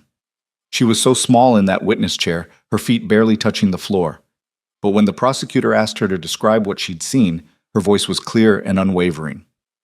"I saw my mama on the floor. There was blood. The man with the ring was standing over her. He saw me watching. He said I was no one's child, that no one would care if I disappeared. Then he grabbed me and put me in the train car. It was dark and hot and I couldn't breathe. I thought I was going to die." "Did you see the man who grabbed you in this courtroom today?" Lily looked at the gallery where the company executives sat with their lawyers. Her finger pointed steadily at one of them, the man Tom had arrested, the one who'd been so confident he'd walk free. "That's him! That's the man who said I was nobody!" The courtroom erupted. The judge banged his gavel repeatedly. The executive's lawyers shouted objections, but it was too late. The damage was done. A 7-year-old girl had looked her would-be killer in the eye and named him, and no amount of legal maneuvering could undo that. The grand jury deliberated for less than an hour. They returned indictments against 12 people, company executives, corrupt officials, the hired killers. Murder, conspiracy to commit murder, fraud, bribery, obstruction of justice. The charges read like a catalog of everything wrong with the territory's rush toward wealth and power. Outside the courthouse, Catherine held Lily close while reporters shouted questions. William Garrison appeared at their side, running interference. "Mrs. Hale has no comment at this time," he said firmly. "She's answered enough questions for one day." "Is it true you're entering witness protection?" one reporter yelled. Catherine's face went pale. Garrison moved to shield her, but it was too late. The question was out, and every journalist there had heard it. Ethan stepped forward. "Mrs. Hale and her daughter have been through hell. They've shown incredible courage in coming forward and testifying despite the risks. Whatever decisions they make about their safety are their own business, and I'll ask you to respect that." A reporter he recognized from the Denver papers spoke up. "Mr. Cole, is it true the child calls you Papa?" "No, her mother is Catherine Hale. I'm just a man who helped when help was needed." "But you've become attached to her. You've fought to keep her safe." Ethan looked at Lily, at her pale face and frightened eyes. "Anyone would have done the same. But not everyone did. You did. Why?" The question hung in the air. Around them, the crowd had gone quiet, waiting for his answer. Even the other reporters had stopped shouting, sensing something important. "Because she was worth saving," Ethan said simply. "Because every child is worth saving. Because the day we stop caring what happens to the helpless and the hurt is the day we stop being human." That quote made the front page of every major newspaper in the territory. Within days, it had spread to the national press. Ethan Cole, the reluctant hero, the widowed rancher who'd risked everything for a child who wasn't his. The story took on a life of its own, bigger than the facts, shaped by sentiment and the public's hunger for heroes in a cynical age. Ethan hated it. He returned to Bitter Creek and tried to disappear back into the rhythms of ranch work. But people wouldn't let him. They stopped him in town to shake his hand, to thank him, to tell him their own stories of children saved or lost. He became a symbol of something he didn't fully understand, a reminder that one person's choice could matter. The trial began in January, as winter locked the high country in ice and snow. Ethan traveled back and forth to Cheyenne, testifying again and again. The prosecution built their case methodically, document by document, witness by witness. The defense tried everything, attacking Catherine's credibility, questioning Lily's memory, suggesting the documents were forged. But the evidence was overwhelming, and the public outrage was real. The jury deliberated for 3 days. When they returned, they found all 12 defendants guilty on multiple counts. The sentences ranged from 20 years to life in prison. The company itself was dissolved, its assets seized to compensate the investors who'd been defrauded. It was over. Ethan was in the courtroom when the verdict was read. He watched the defendants' faces as they heard their fates: shock, anger, disbelief that the system they'd corrupted had turned against them. He felt no satisfaction, only a deep weariness. Justice had been served, but it couldn't undo what had been done. It couldn't bring back Jake Morrison, or give Lily back the childhood she'd lost. Catherine found him afterward in the hallway. She looked exhausted, but relieved. "It's done," she said. "They're going to prison. The attorney says we don't need witness protection now. We can stay in Denver, keep our names, live our lives." "That's good. Lily will be glad." "She will." Catherine paused. "Come back to Denver with us. Stay for a few days. You've earned a rest." Ethan almost said no, almost made some excuse about the ranch, about work that needed doing, but then he thought about Lily, about how much he'd missed her these past months, about how chances to see her were going to get rarer as she grew older, as her life filled up with school and friends and all the normal things a child should have. "All right," he said. "A few days." Those few days stretched into a week. Ethan stayed in a boarding house near Catherine's apartment and spent his days with Lily. They walked through Denver's streets, explored the museums and parks, watched a traveling theater company perform Shakespeare in the town square. She showed him her school, introduced him to her friends, read to him from her favorite books. One evening, as they were walking back to the apartment after dinner, Lily slipped her hand into his. "I'm glad you're here," she said. "I'm glad you're not just a man who helped when help was needed. I'm glad you're more than that." "What am I then?" She thought about it carefully, her face serious. "You're the person who heard me when no one else could, who opened the door when everyone else walked by, who made me feel like I mattered when the whole world said I didn't." Ethan's throat tightened. "You always mattered." "I know, but you're the one who showed me." The night before he was scheduled to return to Bitter Creek, Catherine invited him for supper. It was just the three of them in the small apartment, the table set with simple food and good company. After the meal, Catherine sent Lily to bed, then poured coffee for herself and Ethan. "I've been offered a job," she said, "working for a lawyer here in Denver, helping other women navigate the legal system, particularly those dealing with fraud or domestic violence. The pay's decent, and it's work that matters. You'll be good at it." "I think so. It feels right using what I learned, what I survived, to help others." Catherine stirred her coffee absently. "Lily's thriving too. She's making friends, doing well in school. The nightmares are getting less frequent. She's healing." "I can see that. She seems happy." "She is, but she misses you when you're gone. Talks about you constantly, counts the days until your next visit." Catherine met his eyes. "She loves you, Ethan. You know that, don't you?" "I know." "And you love her." It wasn't a question, but Ethan answered anyway. "Yes." "So what are we going to do about that?" Ethan set down his coffee cup. "What do you mean?" "I mean, Lily needs a father. Not just a man who visits occasionally and sends letters. A real father who's there for school plays and skinned knees and all the ordinary moments that make up a life." Catherine's voice was gentle but firm. "And I think you need her too. I think you've been alone long enough." "Catherine, I'm not asking you to marry me. I'm not looking for romance or a replacement for what you had with Sarah. I'm asking if you'd consider being Lily's legal guardian, sharing custody, making decisions together about her upbringing, being the father she deserves." Ethan stared at her, unable to process what he was hearing. "You want me to adopt her?" "I want us both to raise her. I'll be her mother, you'll be her father. We'll figure out the logistics. Maybe you move to Denver. Maybe we come to the ranch in summers. But either way, she gets both of us. She gets a family." I don't know the first thing about being a father. Neither did most fathers before they became one. You'll learn. You already are. Catherine reached across the table and took his hand. You saved her life, Ethan. Now give her the life she was meant to have. One where she doesn't have to wonder when she'll see you next. Where she doesn't have to say goodbye knowing it might be months before you return. Give her certainty. Give her home. Ethan looked toward Lily's room where a sliver of light showed under the door. He could hear her humming softly to herself, some song she'd learned at school. Such an ordinary sound, such a precious one. I'd have to sell the ranch, he said slowly, or find someone to run it. I couldn't be in two places at once. So sell it, or keep it and hire a foreman. The ranch isn't your life, Ethan. It's where you've been hiding from life. The words stung because they were true. He'd retreated to that ranch after Sarah died, had used the work and the isolation as a way to avoid dealing with his grief. But Lily had pulled him out of that isolation, had reminded him that life still held purpose and meaning and the possibility of joy. What does Lily think about this? He asked. I haven't told her yet. Didn't want to get her hopes up if you said no. Catherine squeezed his hand. But I know what she'd say.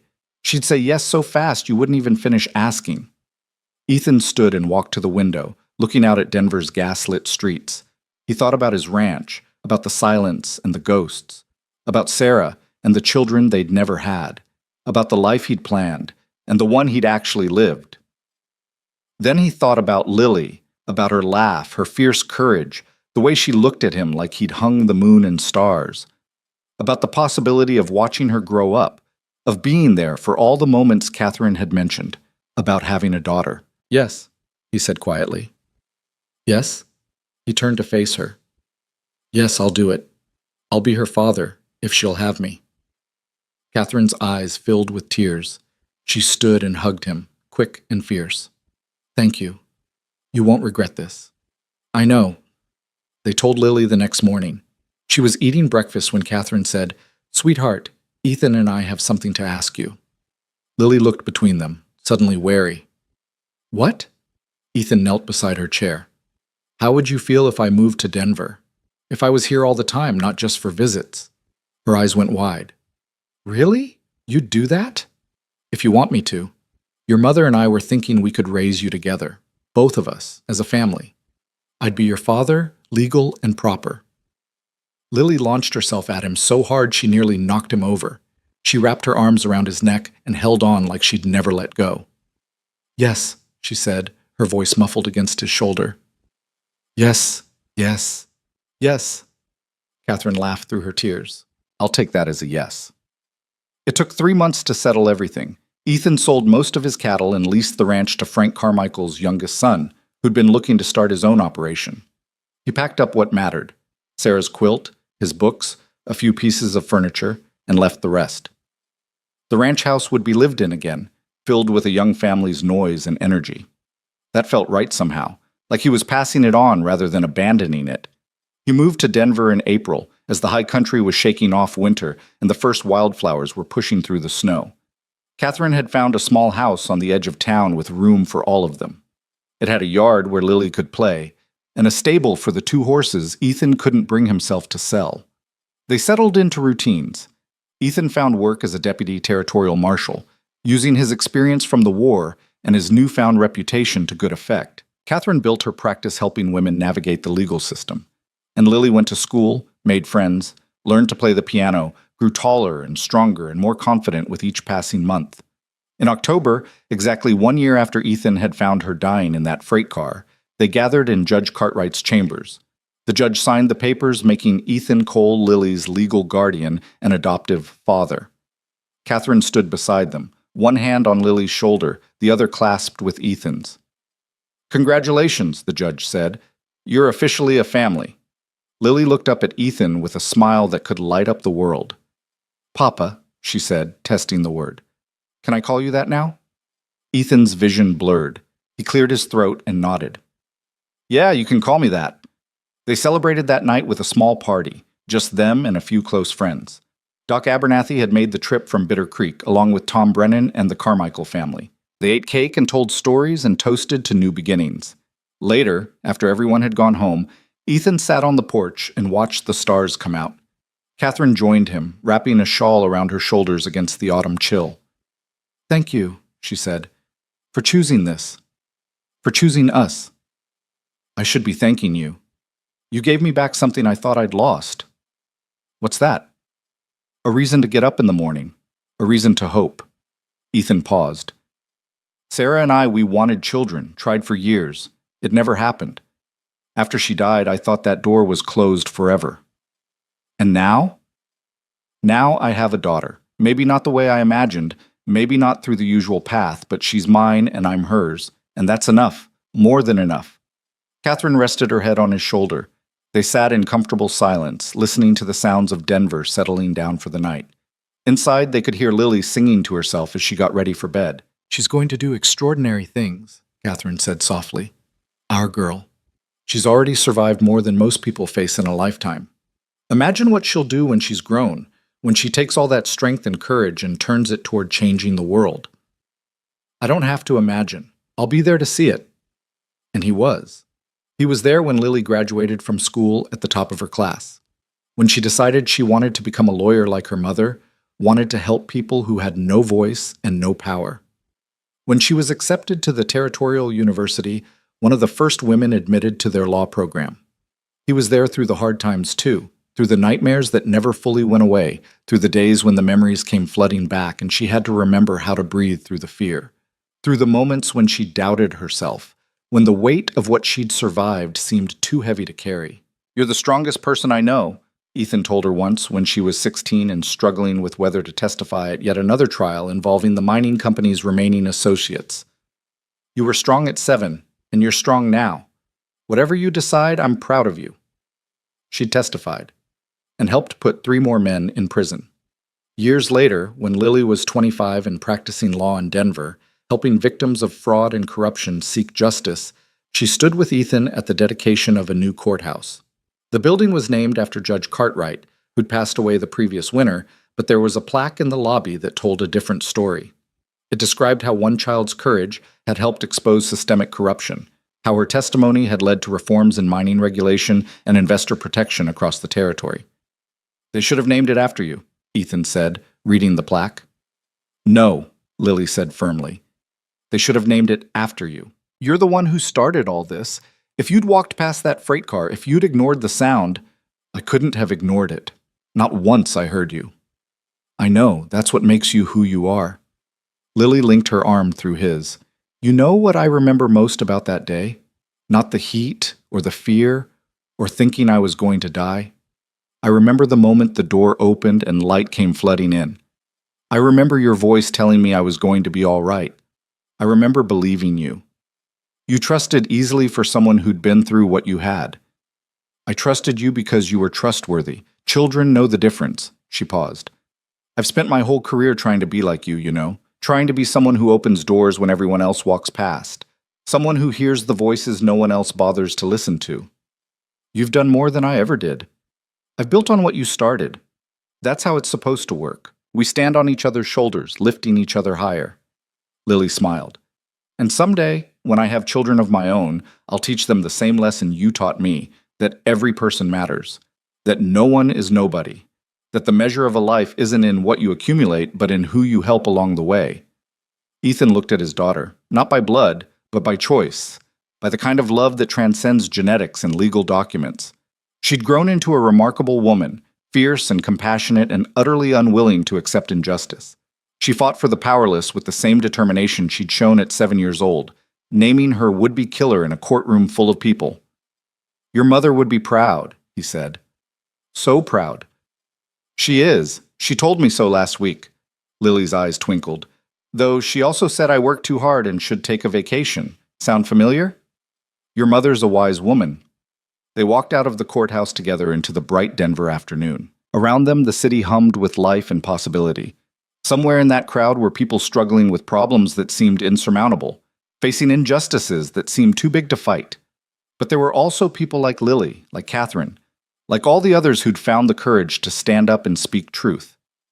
The door Ethan had opened that blazing summer day had led to more than just one child's rescue. It had led to reform, to justice, to a reminder that ordinary people could stand against corruption and win. Not always, and not easily. But sometimes, and sometimes was enough to keep fighting. Papa, Lily said as they reached the street. Thank you. For what? For not walking past. For hearing me when I called. For choosing to be my father when you could have just been a stranger who helped once and moved on. She hugged him tight. For everything. Ethan held his daughter and felt the circle complete. He'd lost so much in his life. Sarah, the children they'd never had, the peaceful isolation he'd wrapped around himself like armor. But he'd gained something too. He'd gained Lily, and through her, he'd gained purpose. He'd learned that grief didn't have to be the end of the story, that love could be found in unexpected places, that family was built as much as born. You never have to thank me, he said. You're my daughter. I'd do it all again in a heartbeat. And he would. He'd opened that door 1,000 times, would face down corrupt officials, and hired guns and the weight of a system designed to protect the powerful. He'd do it all again for the chance to see Lily grow up safe and strong and determined to make the world better than she found it. Because in the end, that was what mattered, not the ranch he'd left behind, not the quiet life he'd imagined. What mattered was that he'd heard a dying child's cough on a summer afternoon and made the choice to care. That choice had changed everything, had saved Lily's life, had exposed corruption, had reminded a cynical territory that individual actions still held meaning. They walked home together through the Denver streets, father and daughter, their shadows long in the afternoon sun. Behind them, the new courthouse stood as a monument to justice hard won. Ahead of them, the future stretched out full of possibility and promise. Somewhere in the high country, aspens were turning gold against the dark pine. A freight train was pulling into a station, its whistle echoing across empty plains. And in 1,000 small moments across the territory, people were making choices, to walk past or to stop, to ignore suffering or to act, to choose fear or courage. Ethan had made his choice years ago, and it had led him here. To this moment, this life, this family, built from the wreckage of tragedy and the stubborn insistence that one person's voice mattered. He'd opened a door that no one was meant to open, and in doing so, he'd found everything he'd lost and more besides. It was enough. More than enough. It was everything.